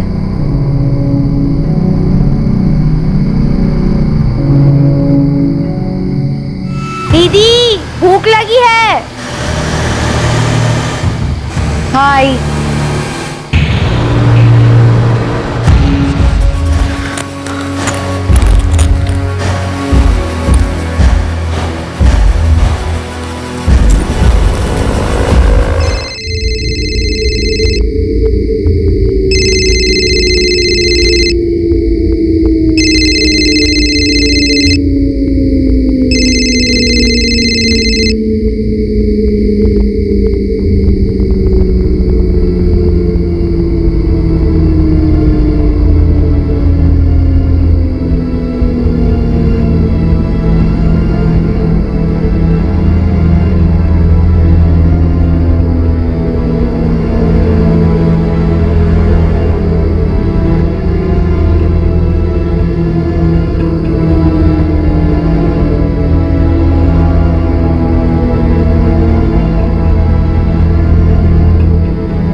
हम इंसानों के लिए झूठ का सहारा लेना काफी आसान होता है, ना कि सच का सामना करना, क्योंकि सच अक्सर कड़वा होता है और इंसान के वास्तविक चरित्र पर रोशनी डाल सकता है, जो कि पूरे परिवार, रिश्ते और पूरे समाज की नींव को तोड़ दे। रात के अंधेरे में एक भयानक साजिश को अंजाम दिया गया और 3 मासूम लड़कियों की गोली मारकर हत्या कर दी गई। इतना तो साफ था कि यह कदम आवेश में नहीं उठाया गया था, बल्कि यह किसी की सोची समझी साजिश का नतीजा था। लेकिन ऐसा क्यों किया गया था? आखिर इस हत्याकांड के पीछे का भयंकर सच क्या था?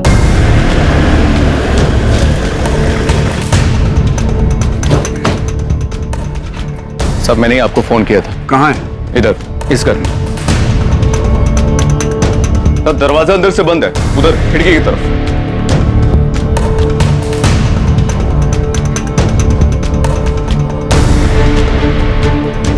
तीनों लड़कियां घर में अकेली थी? घर वाले कहां हैं? नहीं, शादी में गए। फोन कर दिया, बस आ ही रहे। अग्रवाल, दरवाजा खुलवाओ, ना खुले तो तोड़ दो और तुरंत फॉरेंसिक वालों को भी बुलाओ। आपने लाश कब देखी? साहब हमने नहीं देखी, वो तो हमारे दूध वाली शाम ने कई बार आवाजें दी, लेकिन अंदर से किसी ने जवाब नहीं दिया। तब उसने खिड़की से सब कुछ देखा और शोर मचाना शुरू किया, तब हमें पता चला। घर में कौन कौन रहता है? यहाँ 3 भाई रहते। बड़ा भाई ज्ञान चौहान, उसकी एक बेटी है किरण, जिसकी शादी हो चुकी है। दूसरा भाई कुंदन, उसकी पत्नी है सुनीता। एक बेटा है प्रकाश और एक बेटी है सुमन। यांजी का सबसे छोटा भाई सुमित और पत्नी गंगा, जिसकी 2 बेटियां रहती, काजल और पायल। साहब इनके साथ बहुत बुरा। इन बच्चों को कोई कैसे मार सकता है? सर,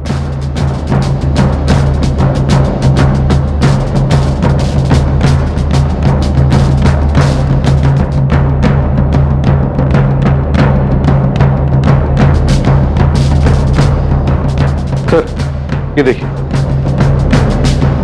ताजुब है, किसी ने गोली चलने की आवाज तक नहीं सुनी।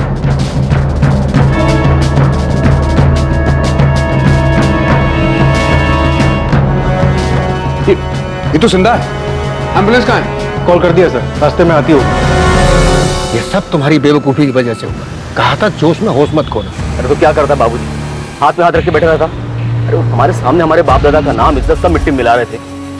अब कुछ तो करना ही था ना। बस कुछ करने के चक्कर में अपना घर, अपना गांव, ये सब छोड़ करके छुपके भागना पड़ रहा है। मुझे तुम्हारी बातों में आना ही नहीं चाहिए था। तो शायद ये लड़की हमें कातिलों तक पहुंचा सके। बस ये मनाओ कि बच जाए। समझ में नहीं आ रहा तीनों लड़कियों को मारने की क्या वजह हो सकती है। काजल और पायल, वो दोनों काजल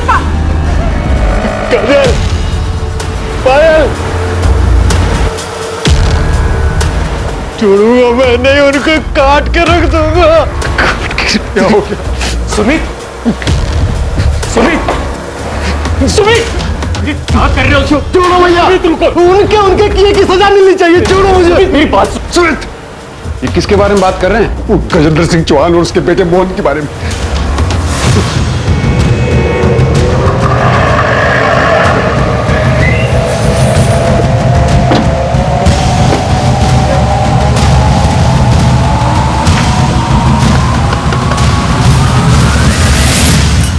क्या हुआ साहब?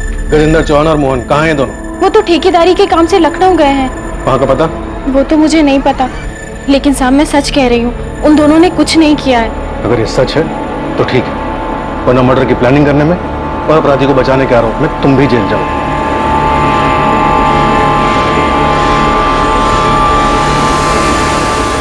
साले हमारी बच्चियों को मार के भाग गए सर।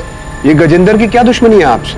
गजेंद्र चाचा और पिताजी के बीच में बंटवारा बहुत पहले हो चुका था, लेकिन अब वो हमारी ये जमीन भी लेना चाहते हैं। जब बंटवारा हो चुका था तो वो आपकी जमीन पर हक कैसे जमा रहे? घटिया लोग हैं सर, कहते हैं खानदानी जमीन है, खानदान में ही रहनी चाहिए।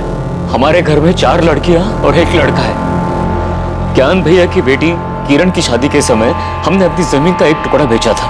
गजेंद्र चाचा जी चाहते थे घर की जमीन है तो वो हम उन्हें बेचे, पर वो बहुत कम दाम दे रहे थे, तो हमने वो जमीन किसी और को बेच दी। बस यही से वो लोग दुश्मनी पालकर बैठ गए। साहब, घर की औरतों को भी नहीं छोड़ा उन लोगों ने। मना किया था हमने, जमीन मत बेचो, लेकिन ये लोग सुनने से रहे। जी हमें पैसों की जरूरत थी। अरे तो हम कौन सा जमीन भी के मांग रहे थे? पैसे दे रहे थे ना। हाँ तो तुमको आधे दाम में जमीन बेच देते हैं। तुम्हारे बाप के हर काम में बाबूजी ने साथ दिया, उसका क्या? अब तुम लोग की पढ़ाई के लिए तुम्हारा बाप आया था रोटे गिराते हुए हमारे पास। फालतू की बात मत कर। मैं फालतू की बात कर रहा हूँ, मैं फालतू की बात कर रहा हूँ। चाचा जी रोके ना इन्हें। ये लोग क्या कर रहे हो? आप लोग जानते हैं आप लोगों की मांग कर रहे थे, इस तरह मार पीट करके क्या मिलेगा? चाचा जी रोके ना इन्हें। चाचा जी मोहन छोड़ दो, मोहन छोड़ दो। आपने पुलिस कंप्लेंट क्यों नहीं की? थी साहब, अग्रवाल सबको पता है। गजेंद्र चौहान और उसके बेटे नहीं किया ये सब? हाँ साहब, गुड्डे लेके घुस गए और घर की औरतों के साथ भी धक्का-मुक्की की। हमें बहुत डर लग रहा है, कमीने लोग हैं, वो किसी भी हद तक गिर सकते हैं।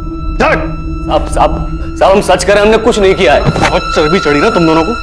लोगों के घर में घुसते हो, मारपीट करते हो, औरतों के साथ धक्का मुक्की करते हो, और तुम लोगों को लगा तुम्हें कोई कुछ नहीं बोलेगा। हाँ, छोड़ो यहीं पर। ये सब किरण की शादी के तुरंत बाद हुआ था, करीब 1 महीने पहले। उसके कुछ दिनों के बाद दोनों बेल पे बाहर आ गए। उसके बाद उन्होंने कुछ किया? नहीं साहब, वो लोग काफी दिन तक चुप थे। हमें लगा मामला संभल गया है, लेकिन फिर परसों हमने अपनी जमीन का एक और टुकड़ा बेचा था। उन लोगों को भनक लग गई तो कल मुझे रास्ते में उन्होंने धमकी दी थी। तुम समझदार हो, जाके समझाओ अपने भाइयों को, नहीं तो बेकार में खून बहेगा।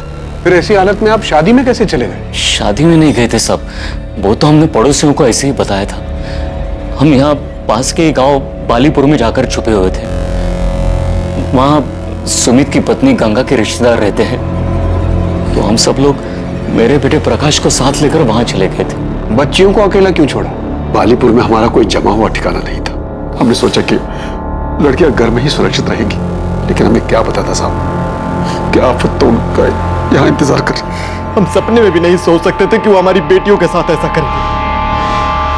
उनकी दुश्मनी तो हमसे थी, फिर हमारी बच्चियों के साथ। कुंदन, तुम्हारा बेटा प्रकाश, वो कहाँ है? साहब, जब से उसने अपनी बहनों के बारे में सुना, उसकी तो जैसे हिम्मत ही टूट गई। बहुत गहरा सदमा पहुंचा है उसे।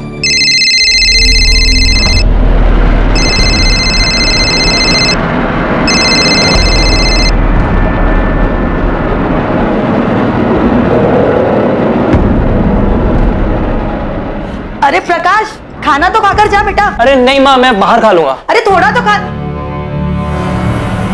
ये लड़का भी ना, हटो पायल। चल सुमन, ले तू खा ले। अच्छा, बेटे ने मना कर दिया तो हमें खिला रही हो? क्यों, तुम लोगों को कभी खिलाती नहीं क्या? मैं ऐसे बोल रही हो? वैसे माँ, जो भी कहो, तुम्हें ना सबसे ज्यादा प्यार प्रकाश से है। वो तो है। देखो, तुम लोग किरण की तरह शादी करके ससुराल चले जाओगे तो बुढ़ापे में मुझे मेरा बेटा ही काम आएगा ना। जितना बेटा बेटा करना है कर लो, लेकिन बुढ़ापे में ना बेटे ही साथ देती है ना? चाची, क्या हो गया चाची? देखना मेरी सुमन,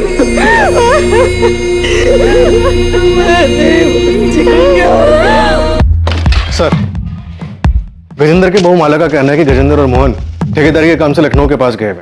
मैं दोनों के फोन ट्राई कर रहा हूँ, लेकिन वो स्विच ऑफ है। उनकी लास्ट लोकेशन ट्रैक करो, पता करो वो कहाँ की थी। सर, सुमन के घर से मिला है।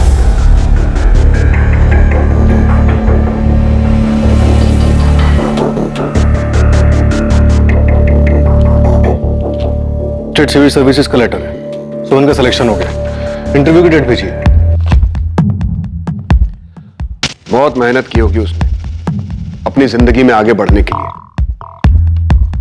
ये लोग सो रहे थे जब खिड़की से किसी ने गोली मारी, लेकिन इनकी डेड बॉडीज बेड पर ऐसे पड़ी थी मानो गोली लगने के बाद हिली तक नहीं। सर, वैसे इस परिवार के बारे में एक और बात पता चली है। गजेंद्र चौहान और उनके झगड़े के बारे में तो पूरे गांव को पता है साहब। कोई और भी है जिसकी उनके साथ कोई दुश्मनी थी? दुश्मनी का तो पता नहीं साहब, पर एक बात हुई थी। उनकी बड़ी बेटी है ना किरण, उसकी सास उमा और चाचा ससुर केशव, वो दोनों बहुत नाराज थे उन लोगों से। किस बात पर वो तो नहीं पता, पर गांव वालों को मैंने बात करते हुए सुना था। लेकिन सुमन के परिवार वालों ने तो ऐसी किसी अनबन का जिक्र नहीं किया। सर, वो उनकी बेटी किरण के ससुराल वाले, उन्हें लगा होगा अगर पुलिस के सामने ऐसी कोई बात बताएंगे तो किरण के ससुराल वाले बुरा मान सकते और किरण किसी मुसीबत में पड़ सकती। हाँ, लेकिन उनके घर की 3 बेटियां एक ही रात में बेरहमी से मारी गई। ऐसे में उन्हें हमें हर छोटी से छोटी बात, हर शक के बारे में बताना चाहिए था।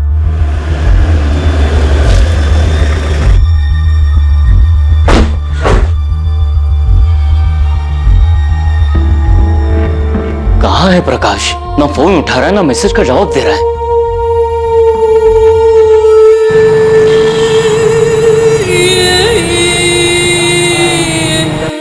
आप लोगों ने बताया नहीं कि आपकी बेटी सुमन ने यूपी स्टेट सिविल सर्विस का एग्जाम पास किया? कैसी बातें कर रहे हैं साहब, हमें तो इस बारे में कुछ भी नहीं बताया। कुंदन, सुनीता, किरण, क्या तुम लोगों को कुछ पता है? नहीं भैया, हमें तो कुछ नहीं पता है।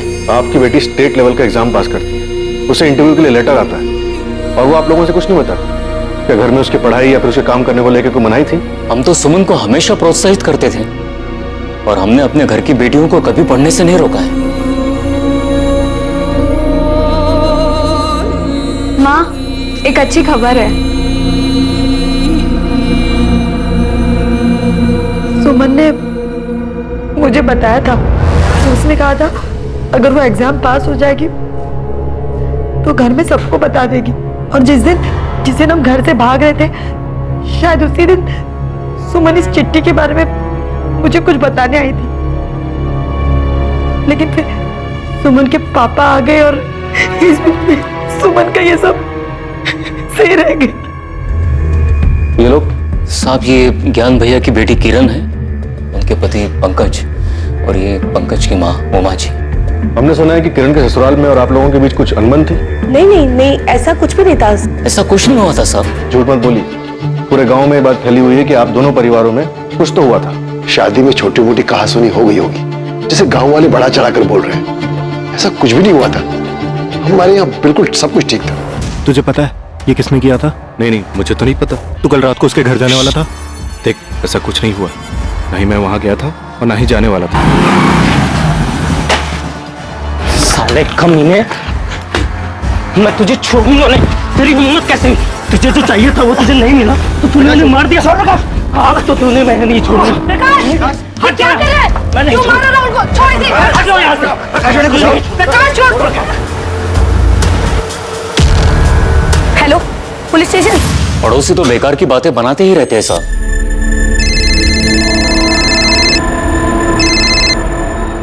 हेलो सर, मैंने कुछ नहीं किया है। सर ये साला झूठ बोल रहा है। झूठ बोल रहा है। नहीं मार, मेरी बात कर रहा है। चुप, नहीं मार। क्या ये सब? हमें कुछ नहीं पता सर। हम तो बस इतना जानते हैं, काजल और पायल मयूर मैडम गांव में ट्यूशन पढ़ने जाती थी, शाहीपुर गांव। सर राहुल मेरा बेटा है, लेकिन मुझे नहीं पता कि प्रकाश को क्या हुआ है। सर इसकी कोई गलती नहीं, प्लीज इसे जाने दीजिए। सर ये दोनों माँ बेटे झूठ बोल रहे हैं। ये साला मेरी बहन पायल के पीछे पड़ा हुआ था, और जब उसने इसे मना कर दिया तो इसने उसे मार डाला। पूरा दिन थकावट करेगी तब ए तक पायल, थक रुक ना।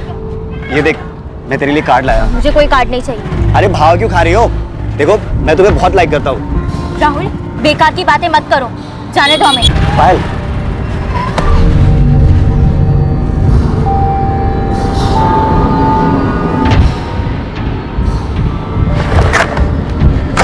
प्रकाश, ये पहली और आखिरी बार था, इसलिए तुझे छोड़ रहा हूं। आज के बाद अगर पायल के आसपास भी दिखाई दिया ना, जान से मारता हूं तुझे। सर ये झूठ बोल रहा है, मैंने कुछ नहीं किया है। साले झूठे। अरे झूठ बोल रहा तो मैंने देखा तुम ऐसे नहीं सुधरोगे। लेके जाओ लॉकअप में। अरे जा।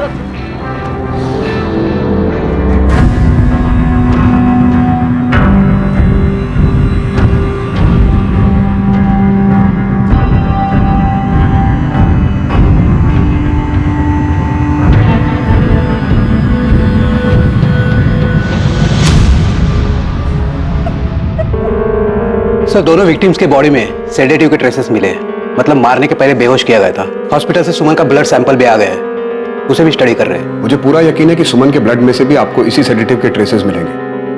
हमें पहले से ही शक था कि ऐसा ही कुछ हुआ है, क्योंकि तीनों सुमन, पायल और काजल सोते हुए मिले। गोली लगने के बाद भी उनकी बॉडी में कोई मूवमेंट नहीं हुआ था, क्योंकि उन्हें बेहोशी में मारा गया था। सर मौत का टाइम रात में 12 से 2 के बीच का है, और बॉडी पर गोली का इम्पैक्ट देखकर ये बात साफ होती है कि गोली जान लेने के इंटेंशन से बहुत करीब से मारी गई थी। सर फॉरेंसिक टीम ने गोली और शेल से गन आइडेंटिफाई कर लिया है। .32 कैलिबर गन है, इसके ऊपर साइलेंसर लगाया जा सकता है। ये तो काफी कॉमन गन है। खबरी को काम पे लगाओ, उसे कहो सप्लायर का पता करे, और ये भी पता लगाओ कि गांव में किसी के पास ये गन है या हाल फिलहाल में किसी ने इस गन को खरीदा है। सर वैसे एक बात समझ में नहीं आ रही, परिवार के सारे लोग बाहर थे, घर का दरवाजा अंदर से बंद था, तो सुमन, पायल और काजल, इन तीनों को नशे की गोली कब, किसने और कैसे दी? हाँ दीदी। फैमिली को गजेंद्र और मोहन पर शक है। हो सकता है ये काम पायल के आशिक राहुल का हो, या फिर किरण के ससुराल वालों का इसमें हाथ हो। तुम दोनों बच्चियों की बॉडी फैमिलीज को सौंप दो, और प्रकाश को भी अभी के लिए जाने दो। अंतिम संस्कार के बाद बात करेंगे उससे। और सर राहुल, चलो जाओ बाहर। आप मुझे क्यों नहीं छोड़ रहे हैं सर? मैंने कुछ नहीं किया है। अभी बस इसको छोड़ने को कहा है।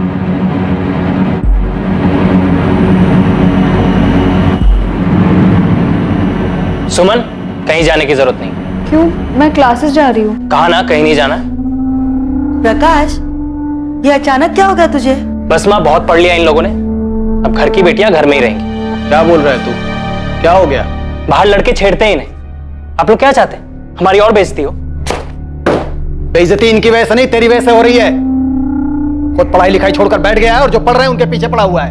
इन्हें कोई कुछ बोलेगा तो मैं देख लूंगा। आपकी बेटियों को छेड़ते हैं बाहर लड़के। प्रकाश, तू अपने काम से काम रख। घर के मामले में बोलने के लिए घर के बड़े जिंदा है अभी, समझा तू? सुमन, तुम जाओ पढ़ने, तुम्हें कोई नहीं रोकेगा।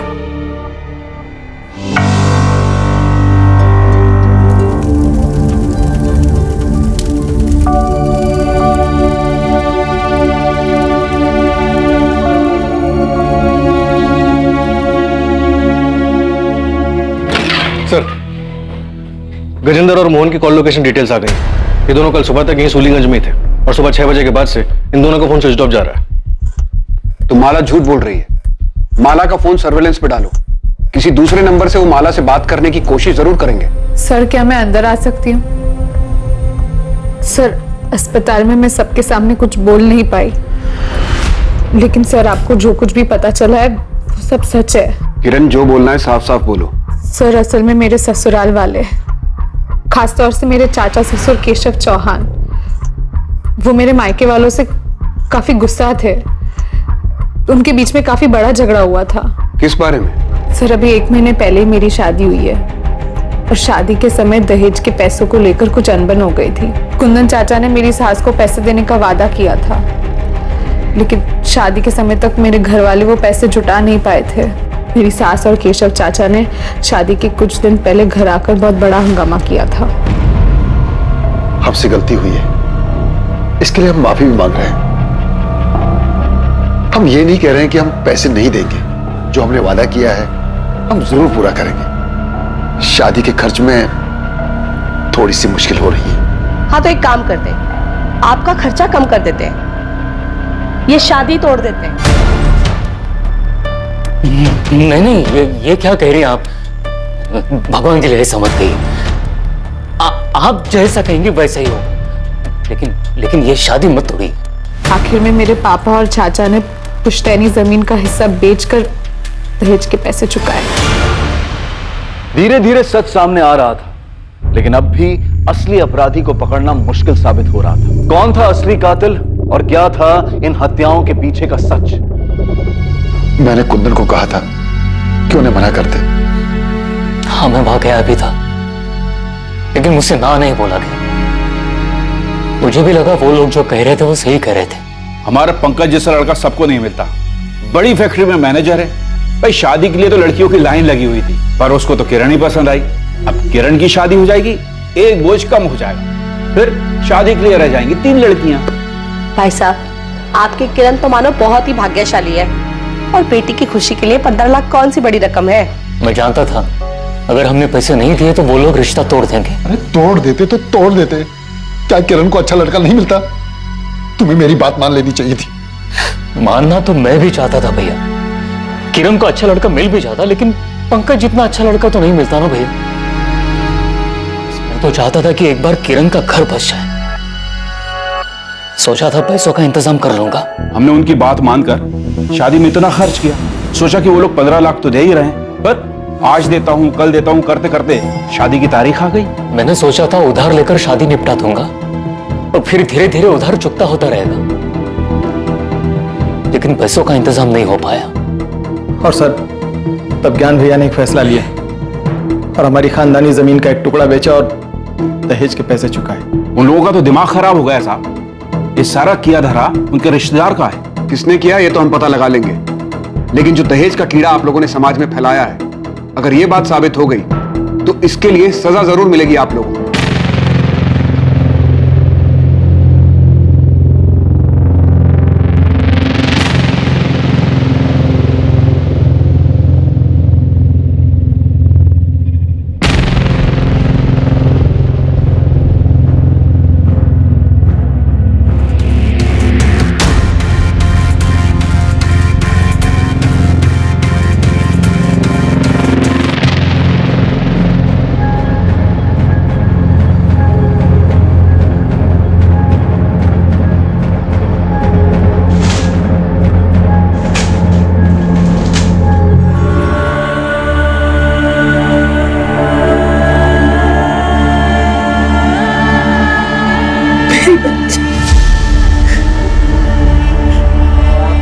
ऐसे कैसे उन लोगों ने दुश्मनी निकाली?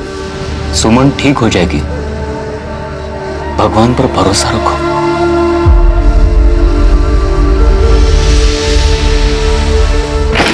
सर, वीरेंद्र और मोहन के फोन अभी भी बंद आ रहे हैं, लेकिन माला के पिछले 72 घंटों के कॉल लॉग्स में 2 अलग अलग लैंडलाइन नंबर से कॉल्स आए, जिसपे एक नंबर पे 7 मिनट और एक नंबर पे 10 मिनट बात भी हुई है। ये माला तो कुछ बोलेगी नहीं और हम उसे अरेस्ट भी नहीं कर सकते। एक काम करो, कांस्टेबल से बोलो कि उस पर नजर रखे और एक गजेंद्र और मोहन के बारे में पता करो कि इनका कोई साथी या रिश्तेदार रहता है क्या कानपुर या उन्नाव में। शायद ये लोग वहां छुपे हो। Okay sir. गन सप्लायर से कोई लीड मिली? पता चला कि गन किसने बेची थी यहाँ सूलीगंज में? अभी तक तो नहीं, लेकिन हम पता कर रहे हैं सर। ये केशव, उमा और पंकज तीनों के कॉल डिटेल्स निकलवाओ, और राहुल के भी, शायद कोई लीड मिल जाए। और राहुल का दोस्त कपिल, उससे कोई बात हुई? उसे बुलाया सर, आता ही होगा। कपिल सच सच बोलो, क्या राहुल का कोई हाथ है इस सब में? राहुल ऐसा नहीं कर सकता सर। राहुल पायल का पीछा करता था ना, और कई बार तुम भी होते थे राहुल के साथ। कहीं खून की प्लानिंग में राहुल के साथ तुम भी तो शामिल नहीं थे? मैंने ऐसा कुछ नहीं किया सर। सर एक बात सच है कि राहुल पायल को बहुत पसंद करता था और वो उसके पीछे पड़ा हुआ था, कि वो उसकी बात मानकर उसकी गर्लफ्रेंड बन जाए। देखो तुम यहाँ से चले जाओ, किसी ने देख लिया तो मेरा घर से निकलना भी बंद हो जाएगा। मैं चला जाऊंगा, लेकिन तू भी मुझे बोल दे कि तू भी मुझे प्यार करती है। प्लीज जाओ यहाँ से, किसी ने देख लिया तो हंगामा हो जाएगा। पायल, देखो तुम यहाँ से चले जाओ। अब इसके आइंदा आसपास भी दिखा ना तो पुलिस में कंप्लेन कर दूंगी।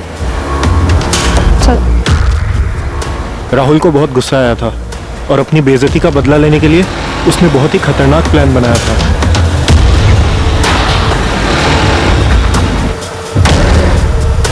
अभी ना सिर्फ पानी फेंका है, अगली बार सच में से फेंकूंगा। प्यार करता हूं तुझसे, समझ नहीं आता तुझे? दिमाग खराब हो गया तुम लोगों का? सिर्फ इसलिए कि एक लड़की ने मना कर दिया तुम एसिड फेंकने चले गए? सर वो पानी तो था सर। पानी तो था, लेकिन एक लड़की को डराने के लिए काफी था कि अगर वो उसकी बात नहीं मानेगी तो उसके ऊपर एसिड भी फेंका जा सकता है। कभी सोचा क्या गुजरती होगी उन लड़कियों पर? बस चल पड़े दोस्ती निभाने के लिए। ये नहीं सोचा कि किस ट्रॉमा से गुजरेगी वो लड़की। और क्या हुआ था? बस सर, और कुछ ही नहीं सर। कपिल, मैं तुम्हें पायल को हैरेस करने के जुर्म में लॉकअप में डाल सकता हूँ, तो सच सच बोल दो। सर वो उस रात राहुल पायल के घर जाने वाला था सर। तो सच में पायल के घर जा रहा है? हाँ, मैंने सुना है कि प्रकाश उस टैक्सी वालों को बोल रहा था कि आज पूरा परिवार शादी में जा रहा है। आज सही मौका है। लेकिन उसने तो तुझे ना कहा था। तो जब मुझे वहां देखेगी ना कि उसके 100 बार मना करने के बाद भी मैं उससे मिलने आया, तो वो समझ जाएगी कि मैं उससे सच्चा प्यार करता हूँ। लेकिन उसने फिर से मना किया तो मैं उसे समझा दूंगा कि प्यार जब जुनून बन जाए तो क्या होता है, उसे हाँ करना ही होगा। तो पायल का पीछा करता था, उसके मना करने के बाद भी तो उसके पीछे पड़ा रहा। यहां तक कि प्रकाश और सुमन के डांटने के बाद भी तो अपनी हरकतों से बाज नहीं आया। तूने उसके ऊपर पानी फेंक कर उसे धमकी दी कि अगर उसने हाँ नहीं किया तो तू उसके ऊपर एसिड फेंक देगा। नहीं सर, मैं पसंद करता था उसे, प्यार करता था उससे, और सुमन दी ने जब मुझे मारा तो मुझे बहुत बुरा लगा था, इसीलिए मैंने पायल को धमकी दी थी। जिस दिन पायल का मर्डर हुआ तो उसके घर गया था ना, तो क्या हुआ था वहां? तू वहां पहुंचा, पायल को प्रपोज किया, पायल ने फिर मना किया, तुझे गुस्सा आ गया। इतनी बेइज्जती और इनकार के बाद तूने पहले तीनों बहनों के खाने में नशे की दवा मिलाई और फिर आधी रात को वापस आकर उन्हें मार दिया। ऐसा कुछ नहीं हुआ था, मैं तो वहां गया भी नहीं था। राहुल झूठ मत बोल। सर मैं सच कह रहा हूं, मैंने वहां जाने का सोचा था, लेकिन पापा घर में थे इसलिए मैं घर से बाहर निकल नहीं पाया। सर आप चाहे तो मेरे घर वालों से पूछ सकते हैं। सर मैंने राहुल के पेरेंट्स से बात की, उनका कहना है कि राहुल उस रात घर पे था। माँ बाप हैं, अपने बेटे को बचाने के लिए सच झूठ कुछ भी बोलेंगे। कॉल रिकॉर्ड्स आ जाएं एक बार राहुल के, पता चल जाएगा कौन कितना सच बोल रहा है। तुमने सुमन के परिवार के बारे में पता किया? उस रात वो बालीपुर में कहाँ थे? हाँ सर, अपने रिश्तेदार के घर में रुके थे। सुनीता और गंगा रिश्तेदार के घर में, ज्ञान और सुमित पड़ोसियों के यहाँ, और प्रकाश और कुंदन खलियान में। सर आपको वाकई में इस राहुल पर शक है? अक्सर इस उम्र के लड़के प्यार और ऑब्सेशन के नाम पर सही और गलत में फर्क नहीं कर पाते। पायल का इनकार राहुल बर्दाश्त नहीं कर पाया होगा और बदले में उसने पायल को मार दिया होगा। राहुल को सुमन पर गुस्सा तो था ही, क्योंकि सुमन ने उसे थप्पड़ जो मारा था, और वो काजल, वो कोलेटरल डैमेज होगी। पूरे चांसेस हैं कि राहुल ने किया ये, लेकिन अभी श्योरिटी के साथ कुछ नहीं कह सकते। हेलो, ठीक है हम अभी आ रहे हैं। सुमित का फोन है, सुमन को होश आ गया, चलो।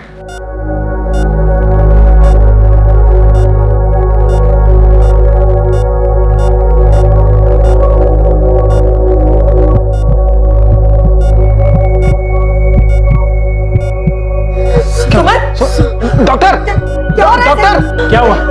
देखिए क्या हुआ क्या हुआ? डॉक्टर? आप प्लीज सब बाहर जाए। अभी तक ठीक थी डॉक्टर, क्या हुआ इसे? आप प्लीज सब बाहर जाए। Sister injection.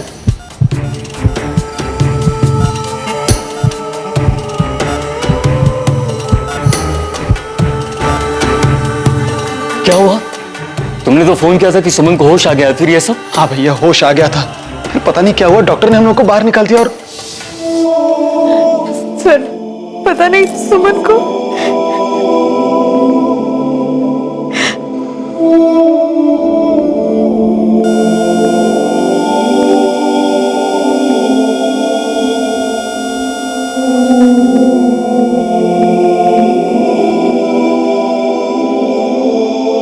सुमन बहुत ही समझदार और दृढ़ निश्चयी लड़की थी। उसने अपनी निष्ठा और मेहनत से अपने सपनों को साकार करने का रास्ता भी खुद ही बना लिया था। लेकिन इससे पहले कि वो आगे बढ़ पाती, एक बुरे इंसान के भयानक इरादों ने उसके सपने, उसकी जिंदगी उससे छीन ली जिसकी वो हकदार थी। सुमन की मौत के साथ उसके परिवार की आखिरी उम्मीद भी बुझ चुकी थी, लेकिन पुलिस ने अब तक हार नहीं मानी थी। वो पूरी मेहनत के साथ हर एंगल्स को टटोल रही थी ताकि असली कातिल तक पहुंच सके।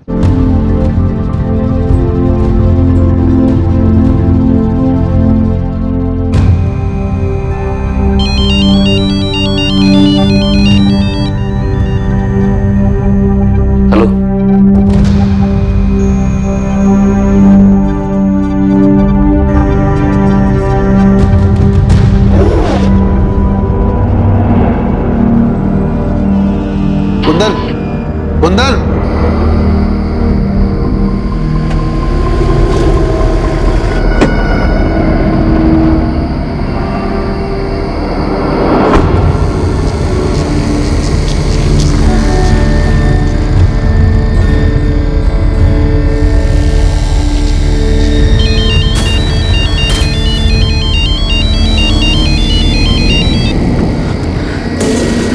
भैया। कहाँ हो कुंदन? भैया निसोली। वहां क्या कर रहे हो? बदला लेने आए हो भैया। छोड़ूंगा ना मैं मेरे को। किससे? किसकी बात कर रहे हो? कुंदन, कुंदन, कुंदन, हेलो, हेलो, क्या हुआ? सर, पूरे परिवार के फोन लोकेशन डिटेल्स और कॉल रिकॉर्ड्स आ चुके हैं। देखो, शायद उसमें कोई लीड मिल जाए। क्या हुआ, आप लोग इतने घबराए हुए क्यों हैं? मैं कुंदन से फोन पे बात कर रहा था, एक चीख सुनाई दी। लगता है किसी ने उस पर हमला किया। उसने फोन भी नहीं उठाया। उसने कुछ बताया? कहाँ है वो? साहब, उसने बताया कि निसोली गांव में है। कुछ बदले की बात कर रहा था। निसोली में कौन है? निसोली में हमारे दादाजी का घर है, जो बहुत दिनों से बंद पड़ा है। आपके दादाजी मतलब गजेंद्र के पिताजी का? जी सर। कब तक ऐसे अलग अलग जगह छुपते फिरेंगे? बस कुछ और दिन बाबूजी। अब तो सुमन ही नहीं रही।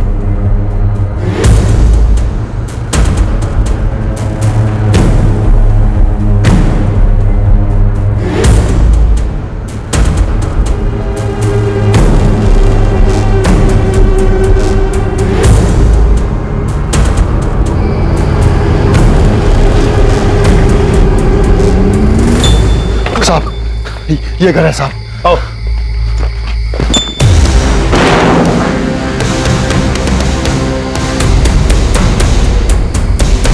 कुंदन का है? कहाँ है कुंदन? हमें नहीं पता, हमें नहीं पता कहाँ है। सर!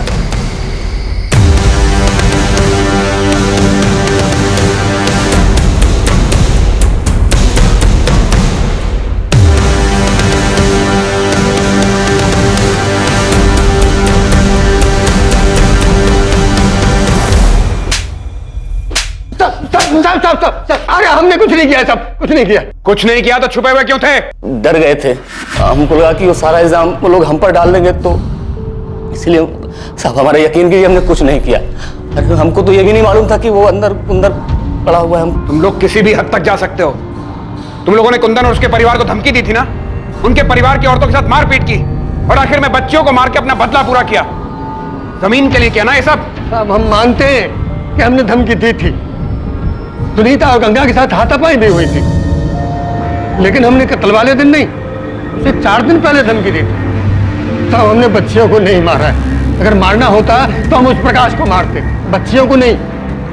अब चाहे तो जांच कर सकते हैं। उस रात हम उस घर के आसपास भी नहीं गए थे साहब। सर, आपसे एक बात करें। ये बाप बेटा तो एक ही रट लगाए हुए कि इन्होंने नहीं मारा। मुझे भी लगता है कि दोनों सच बोल रहे हैं। तुम बताओ क्या बात करनी थी? सर, ये देखिए।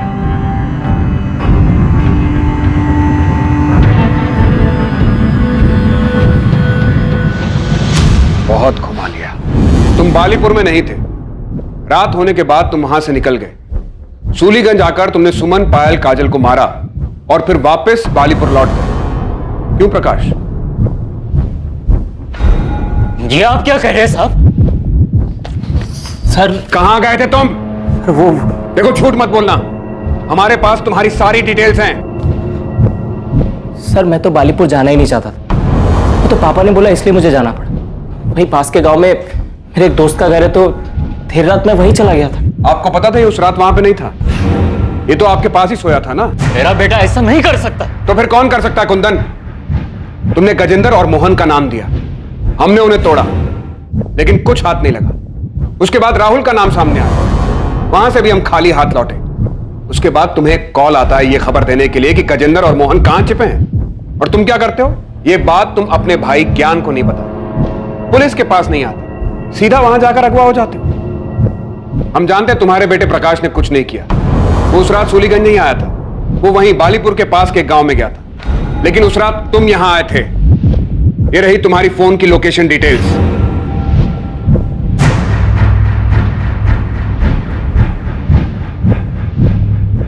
अब तुम बताओगे कि तुमने मारा और क्यों मारा, या फिर तुम्हारे बेटे प्रकाश को डालें जेल में। हाँ, मैंने ही मारा है सुमन, काजल और पायल को।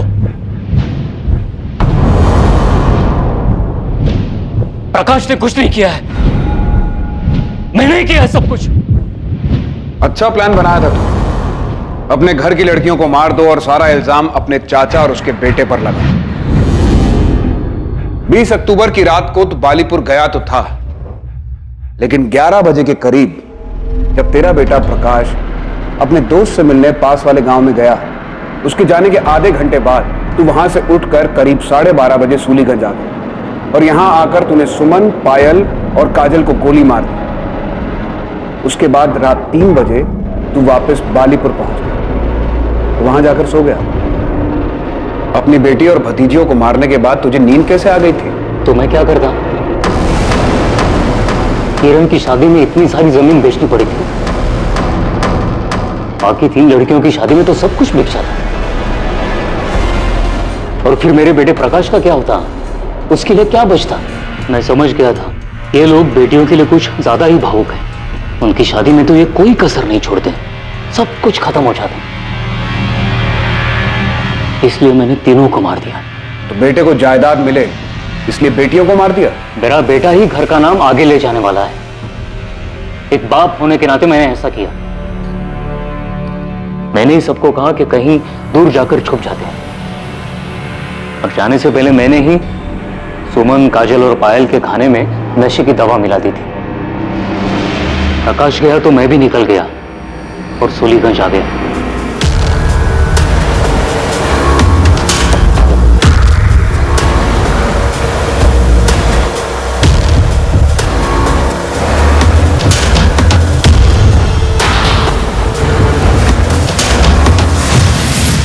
गन कहां से मिली तुम्हें? वो मेरा एक पुराना दोस्त है, उससे ही साइलेंसर वाली गन ली थी। और अब कहां है गन? वो गन मैंने गांव के पास वाले नाले में उसी रात फेंक दी थी। और तुम गजेंद्र और मोहन के पास कैसे पहुंचे? वही जो दोस्त थे, मैंने उससे ही कहा था उनका पता करने के लिए। मैंने उसे कहा था गजेंद्र और उसके बेटे से बदला लेना है, क्योंकि उसने मेरी बच्चियों का खून किया है। मैं वहां से भैया को फोन करने वाला था, लेकिन भैया का फोन खुद ही आ गया। हाँ भैया। कहाँ हो कुंदन? भैया निसोली। वहां क्या कर रहे हो? कुंदन, कुंदन! मैंने ही आवाज निकालकर फोन कट कर दिया और वहीं से एक पत्थर उठाकर उससे अपना सर फोड़ दिया, ताकि सबको यही लगे कि गजेंद्र चाचा जी और उसके बेटे ने मुझे मारा है। और स्टोर रूम में जाकर खुद को बंद कर लिया।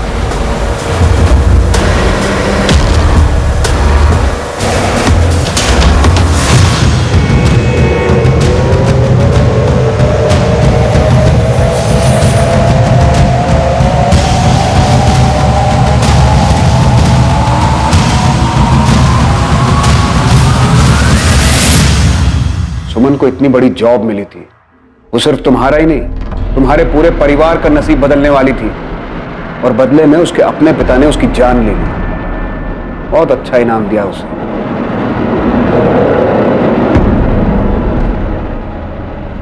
एक पिता ने अपनी ही बेटी की जान ले ली सिर्फ इसलिए क्योंकि वो अपनी जायदाद, उसकी शादी और दहेज पर खर्च नहीं करना चाहता था। उसे सब कुछ अपने बेटे के लिए बचाना था। ये बहुत ही ताज्जुब की बात है, सुनकर विश्वास नहीं होता है, लेकिन दुर्भाग्यवश ये सच है। आज भी देश के कई हिस्सों में लड़के और लड़कियों के बीच में भारी मात्रा में पक्षपात करना बहुत ही साधारण सी बात है, क्योंकि सदियों से ये रूढ़िवादी मानसिकता उनके दिमाग में घर कराई जा चुकी है। दहेज मांगना ना सिर्फ गलत है बल्कि कानूनन जुर्म भी है, लेकिन दहेज देना क्या वो गलत नहीं?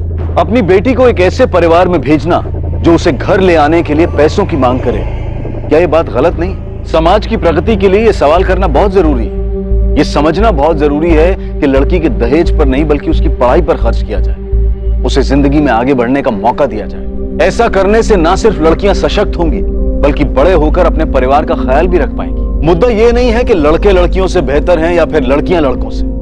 मुद्दा सिर्फ दोनों के बीच में पक्षपात को रोकने का है, दोनों को समान अवसर देने का है। क्राइम और आपके बीच में सिर्फ इतना फर्क है कि आप कितने सतर्क हैं। सतर्क रहें, सुरक्षित रहें। जय हिंद। क्राइम पेट्रोल्स के और भी दिलचस्प कहानी देखने के लिए हमारे चैनल को सब्सक्राइब करें और बेल आइकॉन दबाना न भूलें।